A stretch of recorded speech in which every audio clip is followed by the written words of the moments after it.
Et avec moi des beaux invités qui attendent tout chaud en backstage là pour parler du King. Oui, sinon je n'aurais pas revêtu ma veste aussi. Comme je l'ai dit, pour parler du roi, du rock and roll, du gospel, du blues, du rhythm and blues. On va en parler davantage et avec moi, justement l'un d'eux, c'est un passionné de comics, mais pas que. Et justement, c'est un point à noter puisqu'on va y revenir dans la soirée. Vous verrez pourquoi. Et ce n'est autre que Oz. Voilà. Ou encore le sosie Salut, officiel de Woody Harrelson, c'est ça? apparemment. En tout cas, merci à toi pour l'invite. J'espère que tout va bien pour toi. Et puis, salut aux gens qui vont arriver. Voilà. Ça va un peu mieux, oui, parce que comme certains l'ont su en backstage, il s'est passé des petites choses pas très sympas. On va se consacrer davantage au roi, comme on l'a dit, au King, à Elvis Presley. Et avec nous, le dernier pour nous accueillir, c'est nul autre que le Cuisto Ciné qui fait son baptême ici sur la chaîne. Salut, salut tout le monde. Salut. Enchanté d'être là, de parler d'un grand film ce soir. Enfin, j'espère que vous l'avez aimé autant que moi et on va pouvoir enfin en discuter. Car on tweet, mais la discussion entre 4 et 6 yeux, c'est quand même plus intéressant. Os, est-ce que tu veux parler, représenter un peu ta chaîne, qui tu es, tout ça, pour le YouTube Game? Chaîne spécialisée DC Comics. Voilà. J'ai décidé de me centraliser uniquement sur cet univers. Donc, ça parle comics, ça parle tous les médias qui touchent de près ou de loin à DC, à savoir les films ou les animés. Voilà. Ce qui est déjà pas mal, hein. C'est un gros, quand même, sujet à traiter. Il y a déjà beaucoup de choses à faire, effectivement. Oui. N'hésitez pas du coup à aller découvrir, très belle chaîne. D'ailleurs, il fait un petit passage souvent sur celle avec d'autres passionnés qui s'appelle Réservoir Pop. Et le Cuisto aussi, dis-nous tout. Oui, moi je fais de la cuisine principalement En fait, ma chaîne c'est de la métaphore, hein. Mais le cuistot du ciné, c'est juste pour critiquer des films et dans un espace culinaire. Et puis en ce moment, ben, je suis sur cette année sur le challenge de faire une rétrospective sur John Carpenter. Et puis voilà quoi, le plaisir, c'est le cinéma et le fait d'en parler avec les autres. Voilà, c'est un gros avantage sur YouTube et un gros avantage sur Twitter. Et ça permet aussi de rencontrer des gens comme vous deux, des passionnés, et de voir aussi les différents points de vue. Puis voilà, d'apporter chaque fois une pierre à l'édifice. Dis-nous ton rapport au King. Qu'en est-il? Comment tu l'as découvert? Tu l'as reçu? Dis-nous tout. Comment ça s'est Donc là, on parle du chanteur, on parle pas du film, Ouais, on est d'accord. Ok. Euh, Écoute, moi, le King, c'est assez récent parce que ça va faire que depuis 2012 que vraiment j'écoute sa musique. Alors, bien évidemment, je le connaissais d'avant. Qui ne connaît pas le King? Mais ça fait vraiment 10 ans, d'ailleurs cette année, donc le film tombe bien quelque part. Ça fait vraiment 10 ans que j'écoute le King assez régulièrement, grâce notamment, et ça va paraître assez étrange j'imagine, grâce au jeu Fallout. Bien qu'il n'y ait aucune chanson d'Elvis dans les jeux Fallout, mais les jeux Fallout présentent des playlists très, très typées années 50, avec du rock and roll, voilà, du blues, pas mal de choses comme ça. Et du coup, étant passionné aussi par les jeux Fallout que j'ai beaucoup fait en 2012, ça m'a donné envie de découvrir davantage cet univers. Et donc, c'est à partir de là que j'ai vraiment commencé à découvrir Elvis. Et c'est devenu l'un de mes 4 dieux de la musique, clairement. Voilà. Ok, pas mal, pas mal. Puis toi, qu'aurais-tu à ajouter de ton côté? Du coup, moi, je l'ai découvert très très jeune. Alors, j'ai 36 ans et j'ai découvert le King, je devais avoir, je sais pas, 10, 12 ans.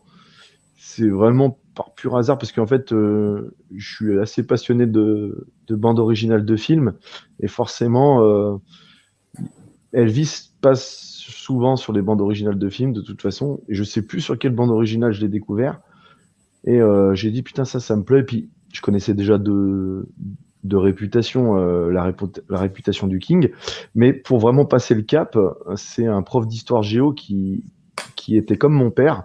C'est-à-dire que Elvis, il ne supportait pas parce qu'ils avaient toujours tendance à me dire, tu sais, ce mec-là, il a tout piqué au noir. Et je lui ai dit, mais qu'est-ce que ça signifie, en fait?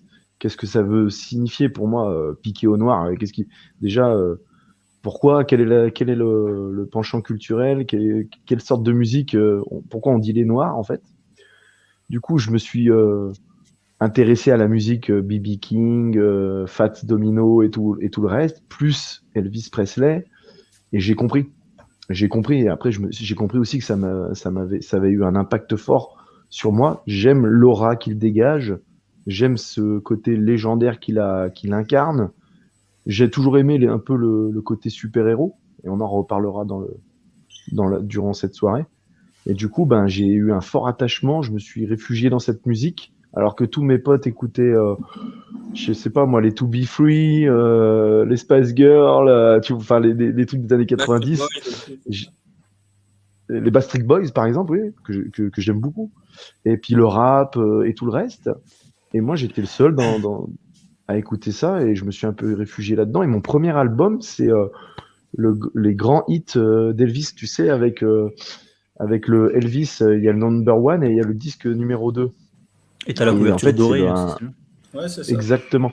Ouais. Exactement. Et je l'ai écouté en boucle, en boucle, en boucle, en boucle. Il a fait tous les déménagements. Et au fur et à mesure, je me disais, c'est bon, je les connais, j'aimerais connaître autre chose. Et après, bah, du coup, je suis allé sur d'autres albums. Je suis allé également sur des films. J'ai découvert Elvis dans des films que je trouvais très, très médiocres. Mais j'étais hypnotisé un peu. J'ai le même rapport avec Clint Eastwood. C'est-à-dire qu'en fait, j'étais hypnotisé j'ai toujours été hypnotisé par Elvis Presley. Et depuis que le film est sorti, je m'aperçois qu'au final, je connais encore très peu de choses sur lui. Donc, heureusement, j'ai des bouquins, j'ai de quoi me renseigner. Il y a YouTube qui est là aussi également. Et je me dis, mais ce mec-là, en fait, ça me suivra toute ma vie. Et le film tombe vraiment à pic, car il réveille en fait ce côté fanboy que j'ai du King. Et, et donc, c'est un plaisir d'être là. Voilà. J'avais peur qu'il y avait personne, pour être honnête. Mais il y a Oz, il y a toi, ça me suffit amplement parce qu'on va pouvoir discuter du film et, euh, et ça va être top. Voilà. Désolé, j'ai été un peu long. Ouais, pas de souci, la passion, comme on a dit, la passion, aucun problème. Et donc, de mon côté, ben, pour ceux qui savent, voilà, pas de souci, je répète. C'est-à-dire que moi, je l'ai reçu très jeune aussi, vers vraiment, c'est pas, on fait pas de concours, hein, mais vers 5-6 ans, en fait, c'est du côté de mon côté paternel, c'est-à-dire que ben, tous les instants, j'allais voir mon grand-père, du coup, paternel. Et lui, ce qu'il faisait, c'était souvent, il se rematait les films, et du coup, il y avait évidemment les chansons. Et donc, dans cette tranche d'âge-là, c'est comme ça que j'ai connu Elvis. Et ben, grand curieux, très dès je vais dire cet âge-là, on va dire c'est peut-être l'âge qui nous ouvre sur plein de portes et je dirais sa musicalité, comment il bougeait, je dirais que ça, il m'a touché quoi. Et donc on m'a passé des copies de VHS. Donc c'est comme ça que j'ai commencé. Je me suis fait les films en boucle. J'ai commencé à connaître des chansons comme ça, puis certains albums et tout. Et ouais, on va en reparler avec le film, mais je trouve Butler bah déjà en plus quand on regarde quelques interviews, pour moi on n'a qu'un Elvis et pourtant ça va être dur maintenant de passer après lui. Je pense pour jouer le King tellement il le vit en fait, même dans son grain de voix. Comme je disais, j'ai par exemple regardé encore une interview chez Jimmy Fallon. Enfin, j'ai l'impression d'entendre Elvis en fait. Ça, à quel point le C'est choix ouf. est hallucinant. Donc voilà, hein, de mon côté, comment j'ai eu le rapport au King. Et du coup, oui, de temps en temps, au moins une fois par année, je me fais une bonne semaine Elvis, on va dire ça. Et Ouais, un petit rituel, quoi. vraiment, s'il te plaît, ouais, c'est ça, un petit rituel. C'est l'artiste, il peut passer en boucle, ça me dérangera jamais, quoi. Oui, Ose, tu me donnes ici l'antenne. Passons donc au temps du film. Comment, ben, pareil, les mêmes questions. Comment tu as appris que le film se faisait? Par qui? Est-ce que tu as du coup eu des attentes et lesquelles étaient-elles? Dis-nous. Bah écoute, je les suis très tard parce que je ne me renseigne pas du tout sur l'actualité ciné. Je les suis très tard au travers d'une bande-annonce. Et forcément, j'ai tout de suite cliqué sur la bande-annonce quand j'ai vu qu'il y avait un film Elvis en préparation. Très sceptique au début quand je voyais l'acteur choisi. Très Ouais. sceptique. Puis dès la première bande-annonce, j'ai compris que il y avait quelque chose qui se passait, quoi. Et puis c'est surtout quand j'ai vu le nom du directeur, enfin du réalisateur, Baz Luhrmann, que j'aime énormément. Alors j'ai pas tout vu de lui, parce que je connais pas tous ses films, mais j'en ai vu 3, dont 2 que j'ai vraiment adoré, à savoir Roméo plus Juliette et Moulin Rouge. Australia, beaucoup moins, pour le coup, c'était une très grosse déception pour moi. Pour le coup, je me suis dit, le mec qui a fait Moulin Rouge sur Elvis Presley, ça va être de la dinguerie. Voilà. Ça va être de la dinguerie. Et pour la petite anecdote, j'ai vu la bande-annonce à peu près au même moment que celle de The Batman. Et pour le coup, j'étais plus hypé par Elvis que par Batman, qui est un film qui, pour le coup, j'attendais.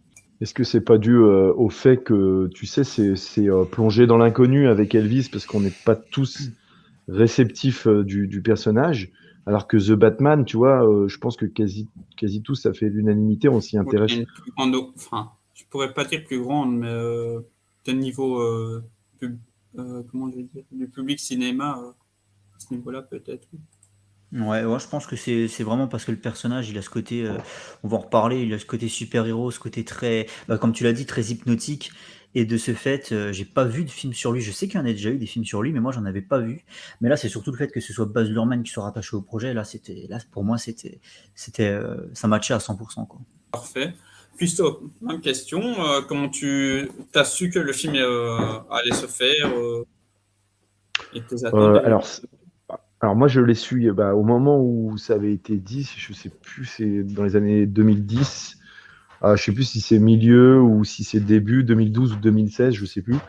En tout cas, moi, tout ce que je sais, c'est que j'avais entendu parler du projet. Et à l'époque, bien avant que le projet se fasse, j'avais déjà vu la mini-série produite par... alors, attends, je crois que c'est CBS. Je crois que c'est CBS. Avec Jonathan Rhys-Meyer. J'avais fait d'ailleurs une petite critique sur ma chaîne.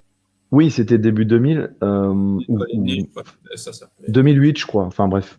Un truc comme ça. Et du coup, quand j'ai vu la série qui avait été en fait compactée en DVD, je l'avais acheté. J'ai dit putain, mais aucun film n'avait été fait sur Elvis parce qu'à mon avis, je pense que le projet était trop gros. Et c'est là que j'ai appris beaucoup plus tard qu'il y a eu le roman d'Elvis par John Carpenter, dont aussi j'ai fait la critique il y a pas longtemps. Et j'ai vu les deux, j'arrête pas d'avoir ces deux films en tête parce que moi je considère que la mini-série c'est comme un film en fait. Et ce qui est fou dans cette série, c'est qu'il y a Robert Patrick qui joue le père de Elvis. Oui. Et il joue le père d'Elvis et il joue le père de Johnny Cash aussi. Donc c'est trop marrant parce que dans le film de Johnny Cash, Walk the Line, et on voit un Elvis jeune aussi dans Walk the Line d'ailleurs. Ouais. Et donc, j'ai appris que ce film se tournait et je me suis dit, putain, mais c'est génial, ça va être quand même une sacrée ampleur, hein, il faut le faire quand même, le film. Alors, au départ, c'était Leonardo DiCaprio, puis il y a plein de noms qui ont tourné, et puis après, le film, j'ai complètement zappé qu'il était en préparation, j'étais sur d'autres trucs. Puis là, il y a un an et demi, j'ai appris que ça commençait vraiment à se peaufiner, à sortir l'année prochaine. Finalement, ça a été, je crois, ça a été reporté ou je ne sais plus quoi. Et paf, le 21, enfin le jour de la fête de la musique, je suis allé le voir avec mon ami et collègue Guillaume et Cinéphage, juste du coup. Et voilà, c'est comme ça que j'ai appris que le film sortait. Enfin, j'ai suivi la vague et je suis pas mécontent. Ok, parfait. Globalement, ça rejoint ou deux, je sais plus quand les premières actus, premières news sont tombées. Et alors, ce qui est marrant, parce que il y a deux gros noms qui ont été révélés. Enfin, celui du coup de l'acteur qui joue ici maintenant, et celui d'Harry Styles. Et je suis tombé sur une réponse du réalisateur. Et je trouve que c'était assez, comment je vais dire, ça paraît logique en fait sa réponse, c'est-à-dire que sur Harry Styles, comme il a dit, le gars il est déjà une icône en fait. Donc c'est-à-dire qu'on n'aurait pas vu Elvis, on aurait vu Harry. Que là, Austin, qui vient de petit rappel de Disney Channel, il chantait, il jouait déjà de la guitare, mais voilà, il venait que globalement de ce milieu-là. Donc il avait tout encore à prouver. Et je pense qu'on va s'étaler après sur le sujet, mais et du coup voilà, un peu pareil, j'ai suivi de ça, mais c'est vrai qu'ils sont quand même restés assez, comment je vais dire, assez secrets sur le tournage. Ils ont gardé beaucoup de choses pour eux, et c'est vraiment qu'on a vu les bandes annonces, qu'on s'est pris une gifle. Mais Austin Butler, il était musicien un peu quand même. Ouais, c'est ça. Et il jouait dans un petit show de Disney Channel et il jouait. C'est un chanteur guitariste, ouais.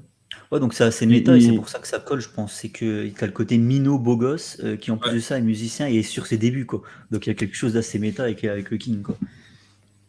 En fait, ce qui est génial dans le film, c'est que justement, alors pour ceux qui le connaissent, il a joué dans Il était une fois Hollywood, Once Upon a Time in Hollywood. Ils sont signés, ouais.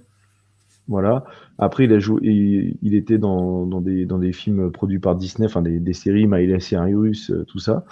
Et c'est vrai que quand on le voit, on se dit ouais, physiquement, non. Enfin, tu vois, Jonathan Rhys-Meyer, par exemple, c'est le sosie, enfin, c'est quasiment le sosie d'Elvis. Austin Butler a quelque chose vraiment en plus. Quand tu vois les 3 versions, tu te dis oulala, et tu sens qu'il y met vraiment tout son cœur et tout son âme, parce que justement, les audios te permettent de savoir que c'est lui qui chante, et c'est ouf. C'est Les ouf. audios, excuse-moi, les audios et comment ils bougent, tu vois. Tu regardes juste une fois un clip, une de ses interprétations sur scène, c'est hallucinant. Un peu Eh détaillé. ben, vie générale, j'ai pris une grosse claque, voilà. J'ai vraiment adoré ce film. Bon, quelques longueurs, il est pas irréprochable, mais de toute façon, rien n'est irréprochable. Donc, quelques longueurs à dénoter peut-être, mais sinon, dans l'ensemble, j'ai pris quand même une grosse gifle. C'est super bien rythmé, tu t'ennuies pas. C'est du Baz Luhrmann à la réal, donc il se fait plaisir avec sa caméra, il se fait plaisir avec les Ah ouais, là, il travelling. y va. Il y met tout son cœur et c'est Baz Luhrmann, tu t'ennuies pas avec lui, tu ne te fais pas chier. Gros travail de montage, franchement, c'est hallucinant le travail de montage qu'il y a eu pour coller à la musique, pour la rythmique, tout ça. Voilà, c'est un film tout en rythme. T'as envie de bouger les pieds quand tu regardes ce Ah, film. c'est un film T'as envie de te nerveux. lever et de danser en fait, quoi. C'est la folie. Et puis interprétation magistrale de Steven Butler, effectivement, sur toutes les périodes de la vie d'Elvis.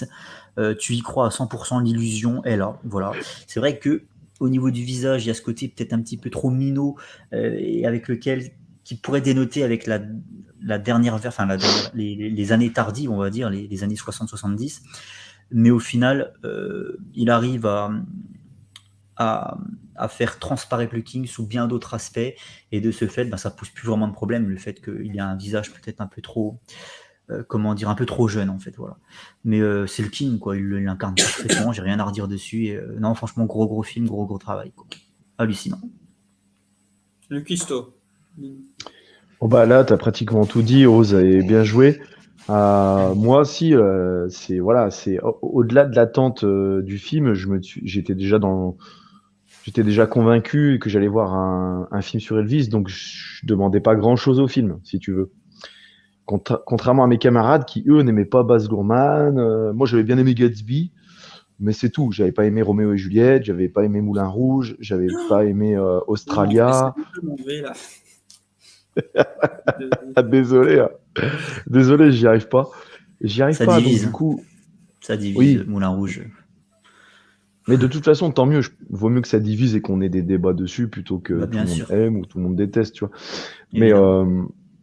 moi, enfin, quand j'ai découvert Elvis au cinéma, déjà le logo arrive. Il y a ces split screen qui m'ont un petit peu perdu au début. Je t'avoue que je me suis dit, oulala, ça va partir en cacahuète. Et puis, il y a aussi ces transitions qui sont hyper intelligentes.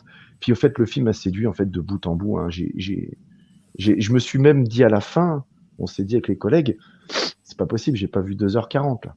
Là, il m'en faut plus. Tu ne me régales pas autant que je le désire.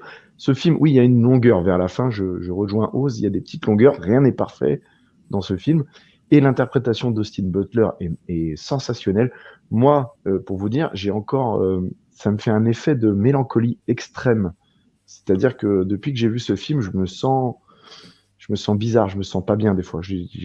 Alors du coup, je mets pas mal de Elvis dans les oreilles pour me rappeler des scènes aussi également, parce qu'elle est quand même tragique.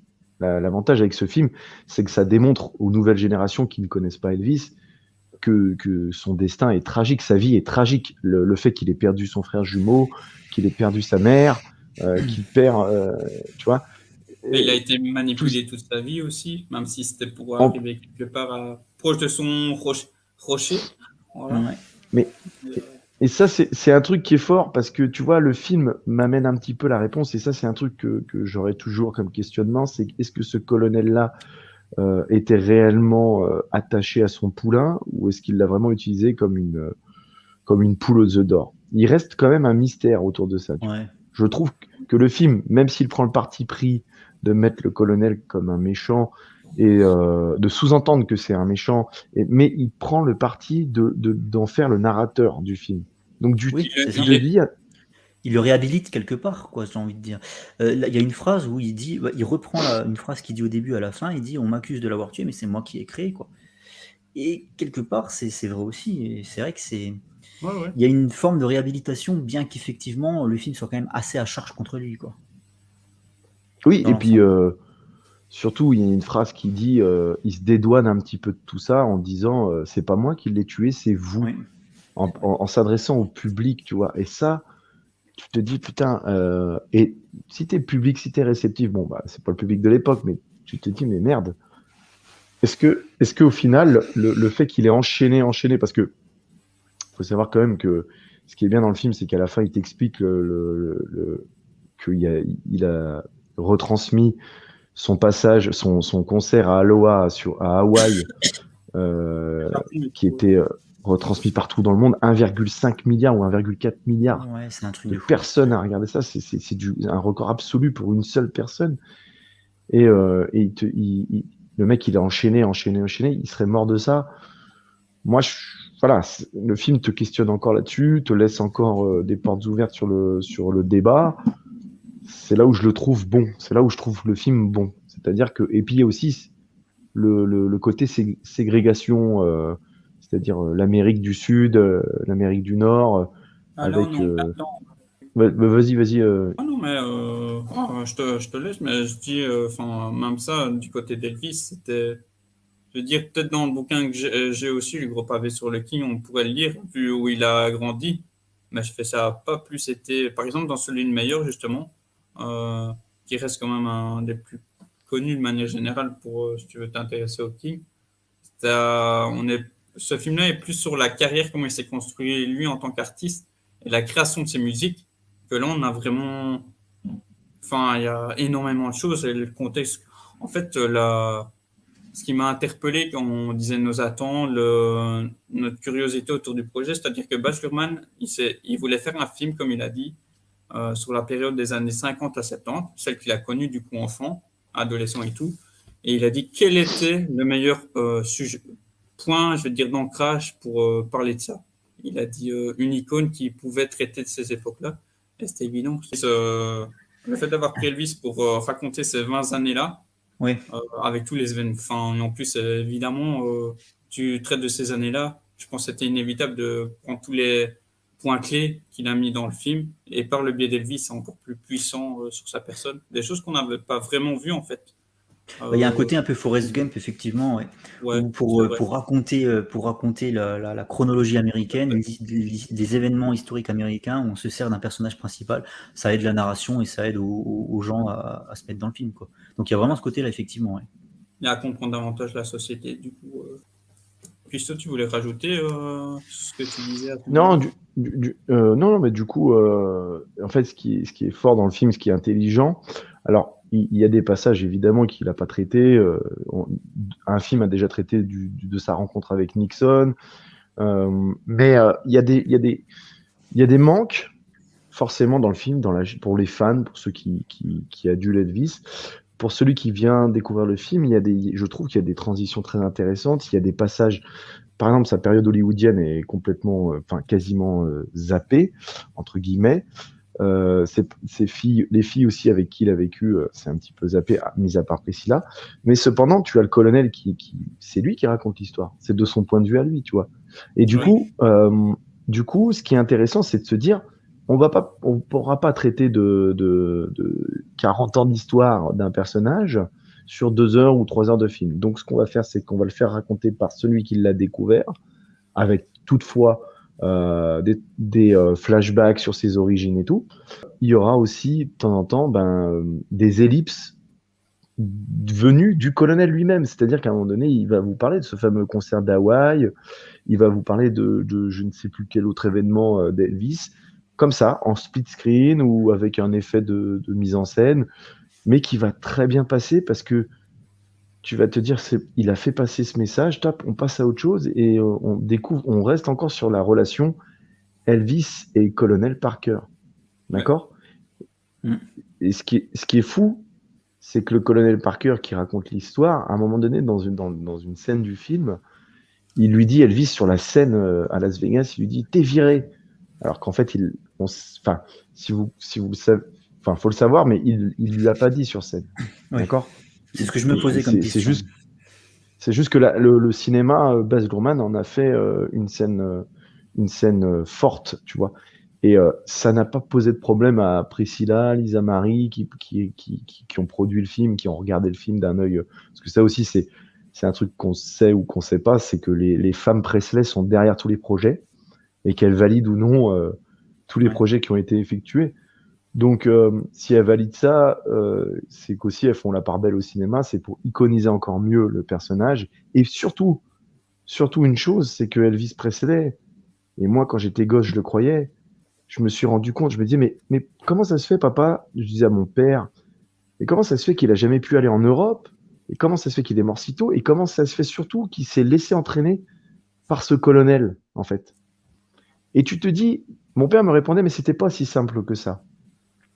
Et puis finalement, quand tu regardes le film, tu te dis, mais oui, en fait, il était quand même en confrontation avec le colonel. Il était quand même en train de lui dire, non, non, mais j'en ai marre, fous-moi la paix, quoi. If I Can Dream, l'émission spéciale et tout, c'est un fuck dans la gueule du colonel, quoi. C'est laisse-moi m'émanciper comme je le désire, quoi. Et je trouve que cette partie du film, qui avait été un petit peu mis à nu dans le biopic avec Jonathan Rhys-Meyer, Ouais, ils cette ont partie coupé à du ce film, moment-là. ouais, voilà, ils ont fini le film là-dessus. Cette partie du film, elle est, mais déjà, elle est fidèle. Parce que moi, j'ai le DVD de l'émission spéciale. Et pareil, t'as des ellipses sur les spectacles et tout de l'émission spéciale, mais avec les vrais Ouais, danseurs et tout. Mais c'est hallucinant. Hallucinant. C'est pour ça que le film, que si tu sois fan ou que tu sois pas fan d'Elvis, et il y en a plein qui ne le sont pas, ils te disent, mais en fait, tout passe crème et on découvre une icône et tu vois, et ça relance tout. Ça relance tout. Parce que là, je suis allé à la Fnac cet après-midi. T'as des rayonnages, des CD d'Elvis qui ressortent là. C'est bon, c'est le Ah, mec mais qui là, avec le film, laisse tomber. ok. Enfin voilà. Mais oui, tu as ce côté très romancé, effectivement. Après, c'est Baz Luhrmann, c'est pour cette raison aussi. C'est Oui. ce côté très romancé, c'est presque une fable en fait. Et tu comprends que finalement, bah, Elvis, même si le Tom Parker peut être considéré comme son pire ennemi, quelque part, il en a besoin. Il en a besoin. Et au moment où il est censé avoir une rupture entre les deux, tout de suite, il se rabiboche parce que tu sais, tu as le Tom Parker qui lui ouvre la fenêtre et qui lui dit tu vas jouer là-bas, mon petit gars. Et là, tu as Elvis qui finalement se resoumet volontairement à son. C'est pas son mentor pour le coup, mais à son geôlier en fait. Et c'est ça que j'ai trouvé génial, c'est que tu comprends parfaitement les relations en fait qu'ils les tiennent, quoi. Oui, parce que tu te dis, mais pourquoi il se barre pas en fait? Qu'est-ce qui l'en empêche? Et puis tu comprends que il y a aussi le décès de sa mère qui a joué Ouais. et cette qui d'ailleurs dans le film n'est pas si extrapolé que ça, la relation avec sa mère. Et ça c'est bien. Alors c'est bien. Ça met Faut de l'aspect comprendre. excuse-moi, ça accentue sur d'autres points, quoi. Donc, c'est ça aussi. Bah, le roman d'Elvis, par exemple, n'a parlé que de ça. Si vous regardez le roman d'Elvis de John Carpenter, ça ne parle que de ça, de la Que relation sur les avec relations sa de mère. sa mère, sa femme. Mais pour rejoindre Oz, du coup, le côté culpabilité de Elvis fait en sorte que bah ouais, finalement, il reste au crochet du colonel, qui lui est juste qui a inventé le merchandising, hein. Comme Les Dents de la Mer a inventé le terme blockbuster, tu vois. Et comme George Lucas a inventé aussi le merchandising cinéma, a mis à jour le merchandising cinéma, tout ça. Donc c'est fou, c'est fou. Ce film est fou. Donc, tu parlais de l'introduction. Ose, tu voulais dire quelque chose sur l'intro donc, c'était. L'intro, elle s'ouvre sur on est direct Suspicious sur Mind, donc l'enfance. déjà, Hein. Excuse-moi, ouais. Sur Parker, puis l'enfance. en fait, il y a déjà une ellipse dès le départ, c'est-à-dire que Elvis, la première fois que tu le rencontres dans le film, il a déjà 17-18 ans, et tu sais qu'il est déjà connu dans son petit comté, quoi, qui fait déjà la une pas des journaux, mais qu'il est déjà très très souvent sollicité par les radios, etc. Donc il a déjà une certaine, comment on appelle ça, popularité. Ouais, voilà, il a déjà une certaine popularité auprès des jeunes. Et donc déjà, tu as une sorte d'ellipse. Parce que moi, j'aurais bien aimé qu'on me montre justement comment est-ce qu'il a fait pour se faire pour se révéler déjà à cet âge-là, quoi. Mais au final, ça dérange pas plus que ça. C'est justement le genre de petit mystère que moi j'aime bien avoir dans un film. Tu vois, j'aime bien quand les personnages gardent leur part de mystère parce que c'est ce qui permet l'iconisation, justement, d'en parler. Si on sait tout, c'est plus marrant, clairement. Ouais. Et puis, c'est la vision aussi. Par exemple, tu vois, ce moment-là, on l'a dans celui avec Chris Meyer. Mais par exemple, quand il est enfant, comment il va vraiment être sensible à la musique, on l'a pas, tu vois. Oui, voilà. Et ça, Oui, je trouve que Luhrmann, il a magnifié son trait des couleurs. On a vraiment le gros aspect, on va y revenir plusieurs fois, mais comics, enfin, je trouve que c'est mais à fond, quoi. Le travail d'éclairage, enfin, vraiment, en termes de, pour moi, c'est un qui va me rester fort aussi longtemps dans la tête pour ça, quoi.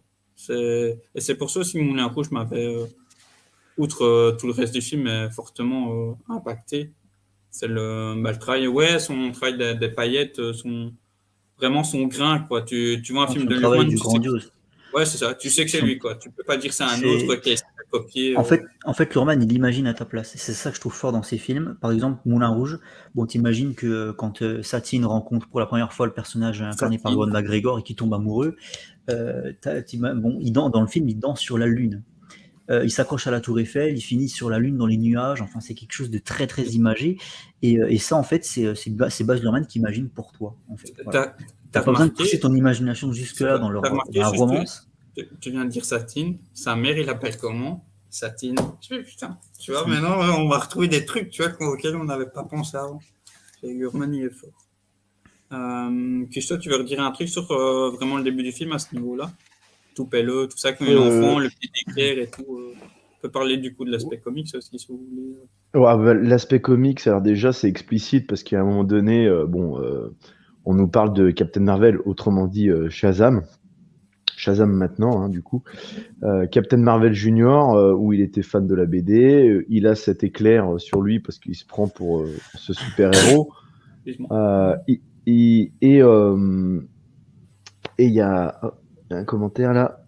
Ouais, je savais pas du tout ce qu'ont vu les Ah autres bah dans ce c'est movie. intéressant, on ira voir Wally West. On a carrément Flash avec nous, c'est intéressant. Ouais, c'est Et vrai. du coup, Vas-y. juste l'aspect comics, et en plus, on a carrément une description bullée. Hein. On a un comics intégré, et ça, c'est top, ça. Enfin, c'est super bien fait avec des petits Visuellement, fondus. c'est Baz Luhrmann, C'était, il a mis tout ce qu'il aimait. Je vous mets, oui, je suis puis, hyper puis généreux, c'est quoi. c'est C'est des assumé et références. c'est assuré. C'est assumé et c'est assuré. Et quand il va voir ce chanteur dans la cabane, et quand il est jeune, quand il va dans le gospel là, sous le chapiteau, Ouais. et que toi, tu vis cette scène avec la transition, avec le moment où il va faire son premier. Oh là là, mais dans le cinéma, mais moi, j'étais, en fait, j'étais transcendé. J'étais en train de me dire, mais enfin, c'est ça qu'on attend, en fait. C'est ça qu'on attend. Et tu vois, tu me parlais, Oz, de comment il a été découvert.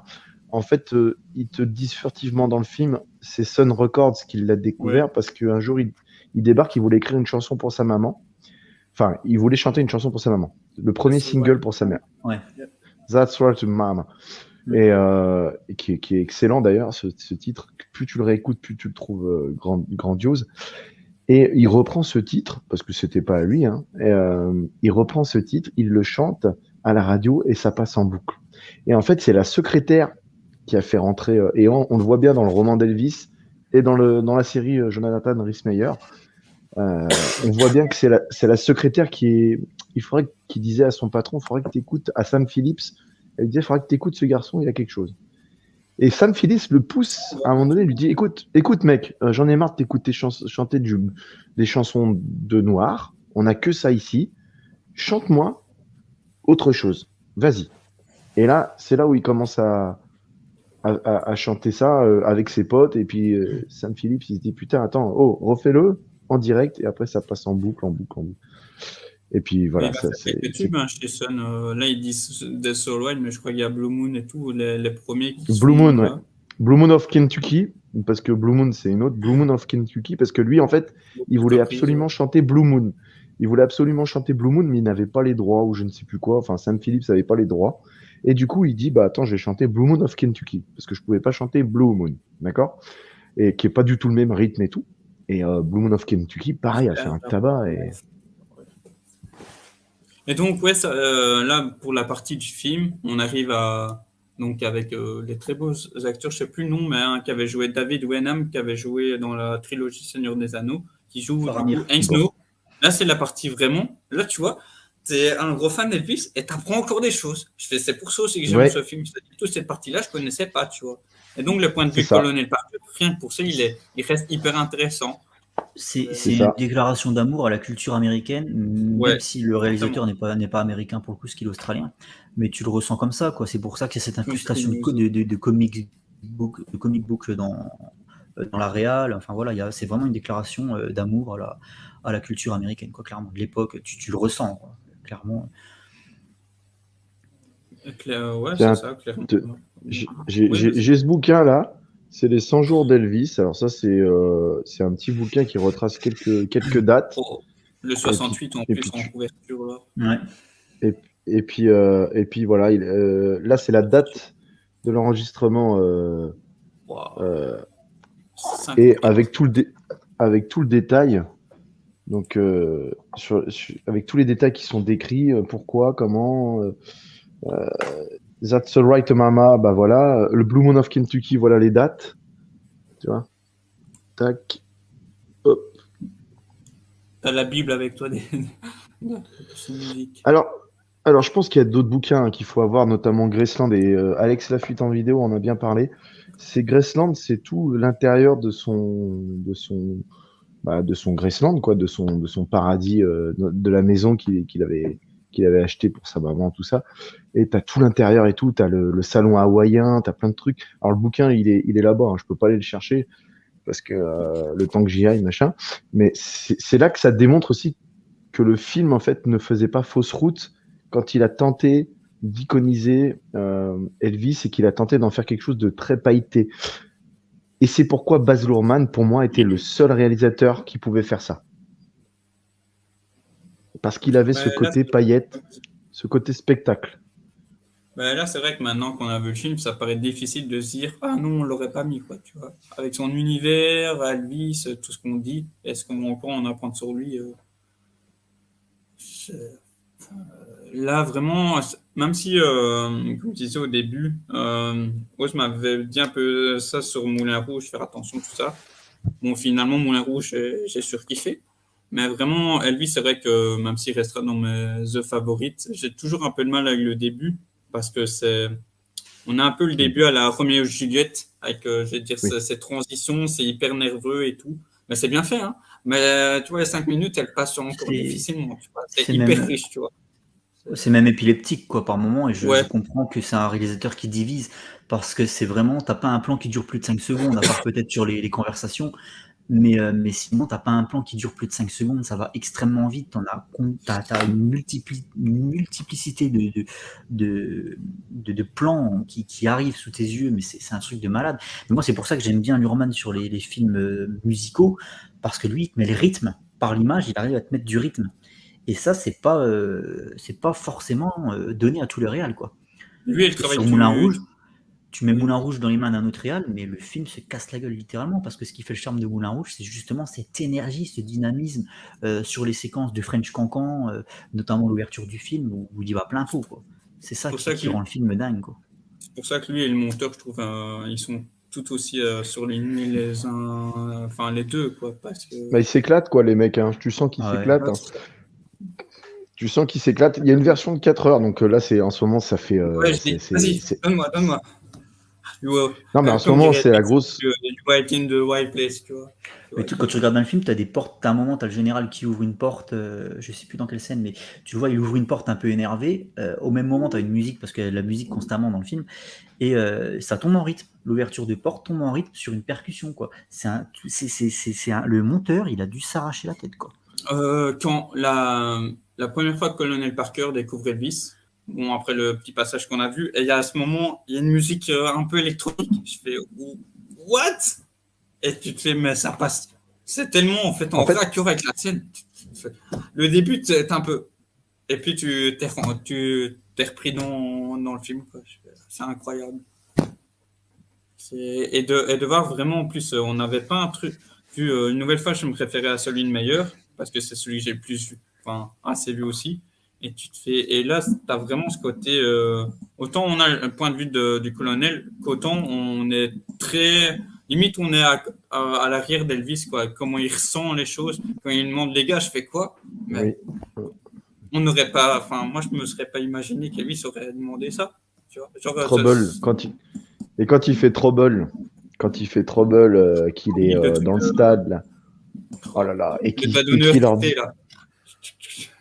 il leur Ouais. fait le petit doigt comme ça, et comme tu dis, c'est vrai qu'on ressent, on est en immersion avec lui parce que habituellement sur les autres films on n'était pas, parce que le travail du réal et du monteur et de toute l'équipe technique qu'il y a derrière fait en sorte que bah, tu t'es avec lui, quoi, tu ressens ses émotions, c'est un truc de fou. C'est pour ça que je dis que j'ai encore le côté mélancolique d'Elvis cette semaine, c'est parce que je suis encore sous son emprise en fait. Ouais, je comprends.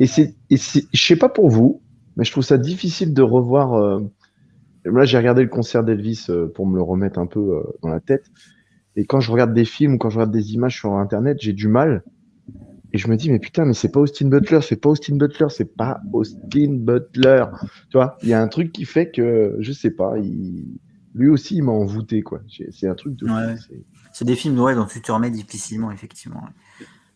Du coup, on parlait aussi transition, et je trouve ça, du coup, évidemment, vous me direz, mais je trouve que c'est un énorme point fort. Je reviens au truc de l'aspect comics, mais on a vraiment, soit vers la fin, dans sa période 70 ou encore au début, ce découpage, quand il est enfant, ses débuts au Kentucky, je sais plus quoi, avec sa tenue rose, et puis la suite, je trouve que c'est je dirais, bon, les gars, on met 5 caméras comme ça autour de lui et on va prendre des plans de partout. What? C'est hallucinant, quoi. Je donnerais cher vraiment pour juste assister comment Baz il travaille, quoi, sur ce film. Ça aurait été, je sais Ah pas bah si vous voyez à quand ce tu vas avoir niveau-là. le steelbook en main et quand tu vas avoir le steelbook en main ou le Blu-ray 4K et que tu auras les bonus, à mon avis, Le storyboarding du mec, il doit être ouf. tu vas regarder comme un dingue, quoi. C'est ça. Vous voyez une scène peut-être qui vous a qui vous a davantage marqué, une séquence, un truc sur lequel on n'est pas revenu. Donc là, moi, j'étais revenu avec vous aussi sur le début là. Ben moi je dirais le concert de 68 qui marque son retour parce que c'est mon concert préféré déjà. Donc moi c'est vraiment le concert que je regarde très souvent parce que je sais pas, j'ai l'impression tu vois le mec, tu vois l'homme en fait, tu vois l'humain. Quand tu regardes le vrai concert où il rigole avec ses musiciens, avec le public, tu vois que le mec, il est simple. Tu vois que c'est un gars simple en fait. Et moi, il me touche beaucoup dans ce concert. Et puis c'est pour moi, c'est le concert qui l'iconise parce qu'il arrive avec sa veste en cuir, avec ses cheveux gominés, ses pattes là, et sa façon de chanter et la voix. Tu sais, quand il reprend Heartbreak Hotel et qu'il n'arrive plus à chanter parce que ça fait longtemps, et du coup, il a du mal à retrouver sa voix. Il en rigole du coup avec ses musiciens. Et ça, ouais, moi, c'est vraiment le concert qui me plaît le plus d'Elvis. Et du coup, bah, le revoir dans le film, ça m'a. Et c'est là où vraiment j'ai compris tout le potentiel de Austin Butler. Bon, je l'avais déjà compris bien avant, mais là, c'est quand même la scène qui marque la transition entre deux époques. C'est la scène charnière qui marque, parce que le début des pattes, déjà, donc tu vois qu'il y a le début d'une autre époque, d'une autre mode vestimentaire. Et déjà, le Austin Butler, il réussit la transition parfaitement vers ce qui sera le Elvis de Las Vegas avec les froufrous et compagnie. Mais ouais, dans cette scène qui, pour moi, est l'iconisation du King, ça match à 200%. Vraiment, le travail de Butler, là, il est incroyable. Moi, je revoyais le concert que tu trouves sur YouTube. Je revoyais le concert, quoi. C'est là où j'ai halluciné. J'en ai eu des frissons, quoi, si tu veux. Ah bah pareil. Quand il arrive de dos comme ça, je fais. C'était comme ça dans la salle, la première fois. Quand il arrive de dos, effectivement. Mais d'ailleurs, petite parenthèse, je sais pas, il y a eu, tu sais, l'émission La France a un incroyable talent, donc la version américaine, je crois que c'est America's Got Talent. Ouais. Et je sais plus si elle existe, mais sur YouTube, t'en as un. T'as un jeune américain qui avait fait une imitation d'Elvis. Elle était à se damner. Le travail était incroyable aussi. Ouais, si, je l'ai vu, c'est hallucinant. Ouais, c'est hallucinant, mais on la trouve sur Internet. Non, mais tout ce qu'a dit Oz, ça me convient parfaitement. Et surtout que le truc, c'est en fait ce qui t'ajoute en plus, ce qui te fait vraiment frissonner dans tout ça, c'est le message et le If I Can Dream à la fin. Là, on est vraiment dans ce passage, comme on disait, de ségrégation, c'est-à-dire on nous a planté plein de trucs, et là, Juste, c'est même pas juste le retour du King, c'est le retour du King plus les événements qui l'ont accompagné jusque-là, quoi. C'est ça, Donc, c'est on sa est vraiment version 2. comme Osama Pile entre deux, quoi. Ouais, c'est la transition. Après, moi, du coup, comme tu as cité ça, Oz, je vais citer un autre passage, moi. Ce que j'ai bien aimé, c'est quand sa première à Las Vegas, où on parle pas non plus aussi du côté symphonique, opéra, qu'il a un petit peu pris en main à une période de sa vie, notamment la reprise de O Sole Mio, qui est génial, sa reprise de Sole Mio. Il se tourne vers ses musiciens, il leur dit fais comme ça, ok, vas-y, Oh, fais comme ça, tac, tac. Tu vois que c'était quand même aussi un chef d'orchestre plus comment dire, uniquement un chanteur, tu vois. ouais. Mais tu Qu'il sens qu'il avait, vit la il, a- musique une nouvelle fois à travers ce genre de il, séquence. il avait ça dans le sang, quoi. Et que C'est tu ça. sentais que tous ces musiciens, les percussions, les guitaristes, il était là avec eux en accord, ok, toi tu fais comme ça, ok, ça me va, vas-y, plus bas, comme ça, tac. Et là, ça commence. Le show à Las Vegas commence avec normalement Cecil Rider, on entend juste le ta-da-ta, Ouais. ta-da-ta, ta-da-ta. Et puis voilà, t'es là, tu kiffes quoi, t'es en kiff. T'es en kiff Moi, total. j'avais dit à Oz en privé, j'avais dit, parce que ben on connaît, tu vois, on est fan du King, j'avais dit, s'ils arrivent à me faire aimer la période 70, il a réussi, tu vois. Et c'est Et chose tu vois, faite après, pour elle moi. t'en parle, parce Ouais. qu'on sait que c'est la pire période, ça a été sa pire période. Et tu vas se faire passer à chasse, c'est hérisson. Et évidemment, quand on revient sur une des séquences finales où il lui dit, je sais plus comment il lui dit, mais vraiment, on me rentre dedans, franc parler à fond, t'as même pas ton passeport, espèce de connard. Je Oh, m'attendais. mais c'est Tu ça. sens que C'est- la pression monte, mais comme on disait, comme le montage, la musique, t'as tout qui monte crescendo. Tu sens un Il respect commence pour. en. Tu sens que Baz Luhrmann, il aime la musique, quoi.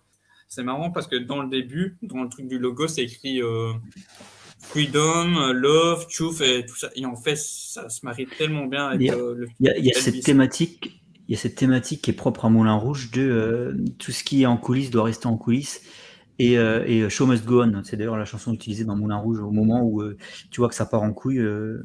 en backstage, ça part en couille, mais il faut garder le sourire quand tu arrives sur scène. Et tu retrouves vraiment exactement cette même thématique dans Elvis, à part le moment où effectivement ça monte d'un cran et là il dit ses quatre vérités au général. Il y a vraiment pas mal de parallèles à effectuer avec Moulin Rouge, je trouve. Enfin, après, tout le film, il est incroyable. Même s'il y a des moments qu'on aurait aimé plus avoir davantage, comme tu disais, Ben, au tout début, la carrière. Parce que bah, c'est les débuts, tu te dis. Ça aussi, comme ça va vite, tu dis. Mais Rescam, j'ai envie d'en voir plus comment Elvis, pourquoi il a été acheté cette guitare-là, pourquoi il a pris ce costume-là. Et en fait, même s'il le dit Ah, pas, l'élément, il va le faire autrement, tu vois. Il va préciser, ah, c'est à Bush Street, il a fait sa rencontre, il côtoyait B.B. King et tout, et tout genre de détails, je les connaissais pas, tu vois. J'avais d'autres aspects du King, et pourtant, je connaissais les trucs, mais ça, je les avais pas. Quand le moment rock'n'roll, ça va pas, tu dis, il va faire une bêtise, mais en même temps, par rapport au film que tu as vu, tu te dis, ouais, maintenant Elvis, il est pas comme ça. Et puis, ben, en fait, il va retrouver ses amis, il a besoin de souffler et tout. Enfin, je trouve que c'est tellement. Tu sens qu'ils connaissent leur sujet, une nouvelle fois que sa vie est une nouvelle fois Austin Butler, quoi. Quand tu l'entends parler, tu vas voir le King. C'est incroyable le travail qui a été fait. Même Austin Butler, il disait, tu prends Elvis des 50s, des 60s et des 70s, il a trois façons de parler différentes. Et quand tu ouais. regardes le film, tu te fais, ben ouais, c'est logique en fait. C'est trois époques totalement différentes. Il y a une grosse évolution sur les 3 décennies. Je sais c'est pas, vous ça. voulez rajouter une nouvelle fois Bah, est-ce qu'à la fin de sa carrière, il s'enferme pas dans son image et il oublie finalement qu'il a une identité civile, quoi. Il joue pleinement le Ouais, personnage et c'est tout. Tu vois, ouais, c'est ouais. C'est là qu'on voit que justement, c'est un peu le passage, ce qui pourrait peut-être marier fortement à ce que tu dis, c'est bah, quand il laisse quand il partir sa perd, fille. ouais, quand il perd sa femme et sa fille, qui se rend pas compte en fait, parce qu'il dit à sa femme, mais tu pourrais rester, je sais plus comment il le dit, mais tu pourrais rester près de moi. Sauf qu'elle, non, elle a envie de couper tout ça. Et là, il est dans sa voiture, il est affalé dans sa voiture avec les grosses lunettes. Ouais, après, Ah ça. ouais, ça, Mais je sais pas, quand tu as une conversation ça, avec ta femme, une conversation à ce point-là sérieuse, tu mets pas tes lunettes. Enfin, tu mets pas des lunettes de soleil, quoi. Tu vois, je veux dire, le regard, c'est vachement important. Le contact oculaire est vachement important dans ce type de circonstances. Et là, le fait qu'il reste vraiment réfugié derrière ses grosses lunettes et qu'il laisse partir sa fille sans même lui faire un dernier baiser ou quoi, Oui, il est un et peu tu sens plus. qu'il l'aime, Il est pas. mais ça, c'est ultra, ultra troublant, quoi. C'est touchant. Et moi, c'est une des scènes qui m'a fait vraiment presque pleurer, quoi. Dur, une scène très, très dure, quoi. Ouais, tu oui, sens qu'il est tiré de l'intérieur et qu'il n'arrive plus. Bah, surtout que toi, tu sais que qu'il meurt peu de temps après. Tu le sais, lui à l'époque, il le savait pas forcément. Donc là, c'est les adieux à sa femme et sa fille, il les reverra plus. Donc quand tu sais ça, en plus, ça en rajoute une couche. Et waouh, cette scène, elle est terrible, quoi. Pouh. Ouais, et ouais, surtout que sa femme lui dit si tu veux, il y a un centre, personne ne le saura. Ouah, c'est beauté, je vous dis, et dis plus rien. Puis toi, tu vois un effectivement. truc à Ah, ouais, vas-y. encore une fois, Oz, tu vises juste cette scène. Bah, après, je suppose que tu as des enfants Ah, lui, oui, bah, papa, ma voilà, moi c'est pareil. Bah, ma fille, enfin moi quand je vois le film, tout ce qui touche à cette relation au niveau de la famille, c'est forcément ça te prend aux tripes. Ouais. Et en plus, c'est magnifié avec cette mise en scène sur le tarmac, dans la bagnole, sur le tarmac, l'avion juste à côté.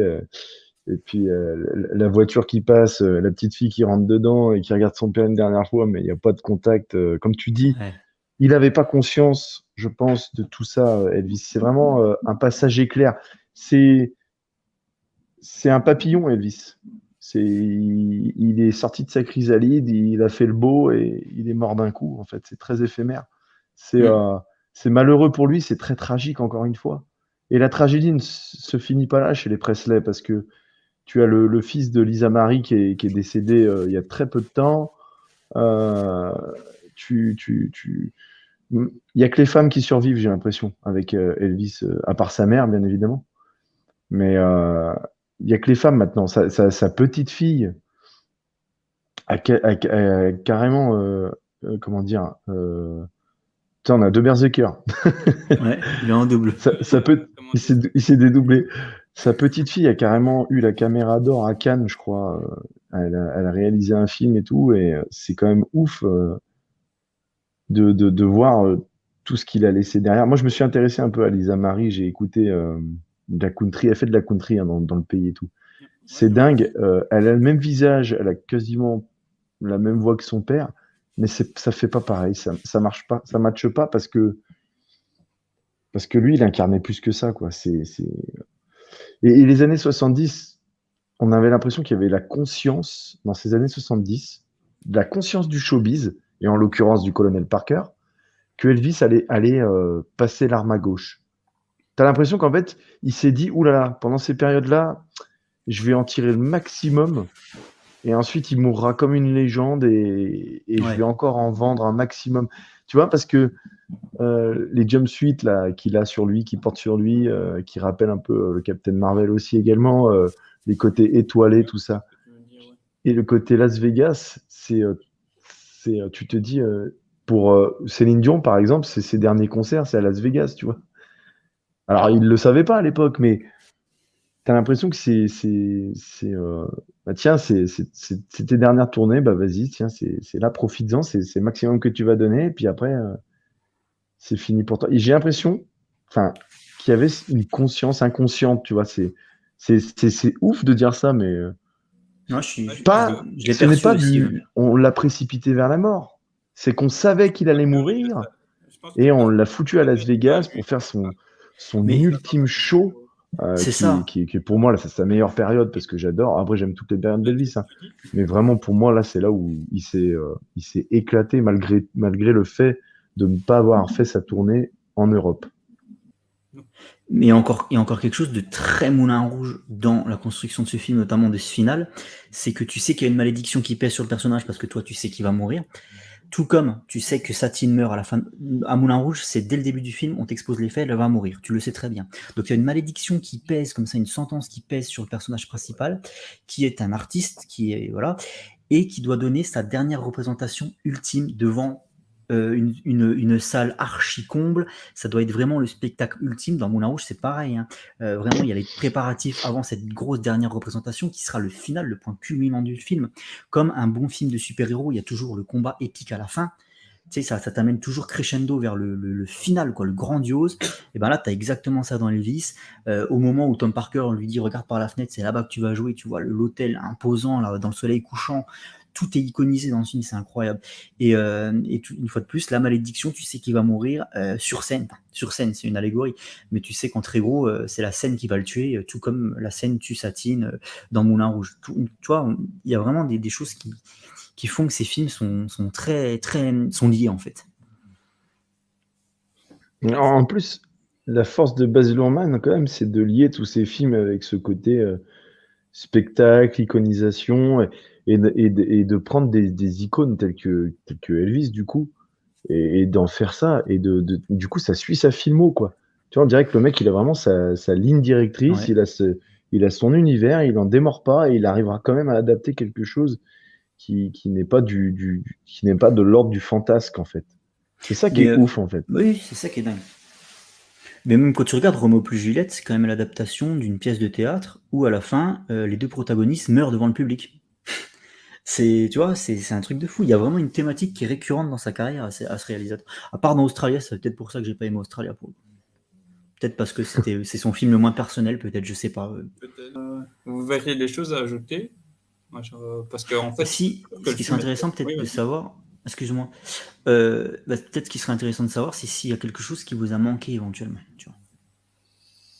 Ben, moi, comme je disais, le début de sa carrière, après, je trouve il m'a peut-être pas donné le début de carrière d'Elvis, mais il a donné le point de vue par cœur, ça dirait Snow, tout ça, que j'avais pas.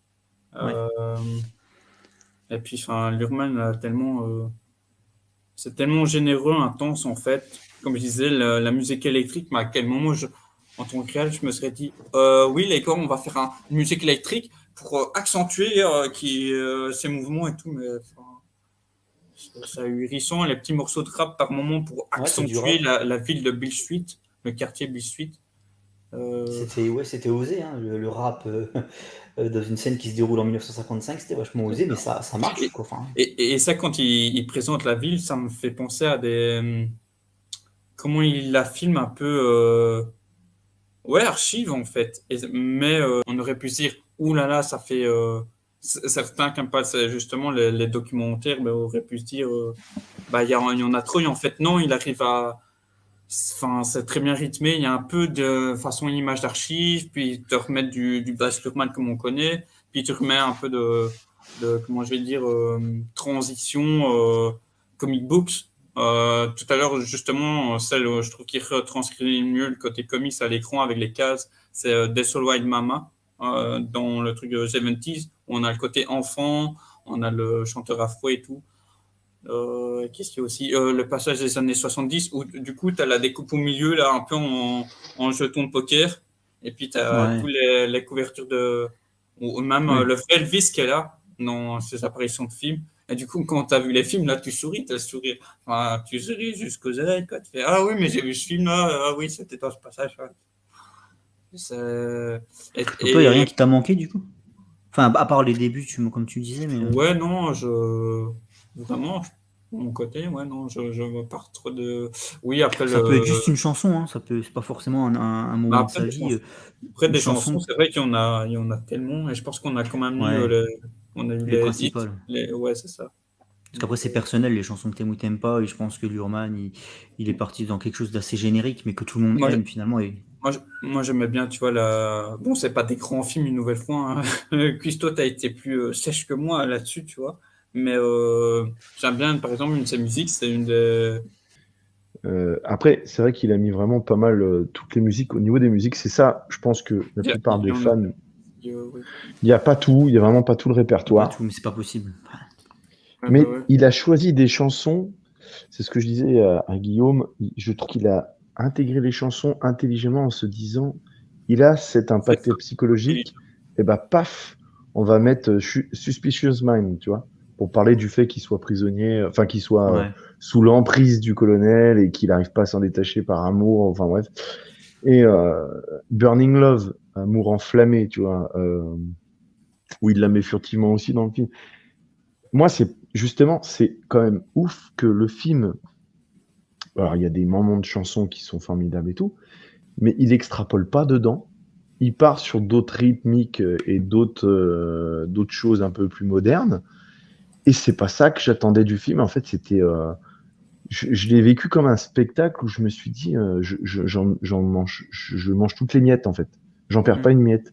Et même si sa période hollywoodienne, et comme tu l'as bien dit, elle est mise en split screen et on passe. Voilà. Bon, après, moi, J'ai retrouvé le titre, c'est Rock Oula. Ah oui. Les musiciens hawaïens.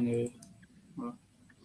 Eh bien, tout ça, tous ces films auxquels on s'attarde pas dessus, la période hollywoodienne où en fait il était très inspiré par James Dean, mais également, et d'ailleurs il en parle quand il est sur le panneau hollywoodien, et on voit alors pour ceux qui ont vu La Fureur de vivre, que je déteste, on voit on voit l'observatoire où ça a été tourné.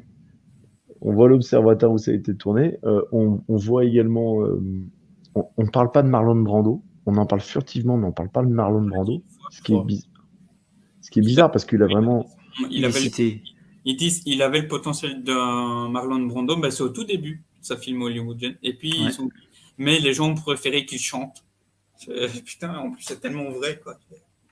Je sais pas si réellement.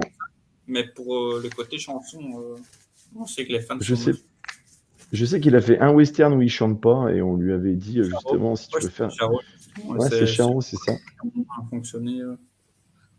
Et je pense que Elvis avait ce rêve.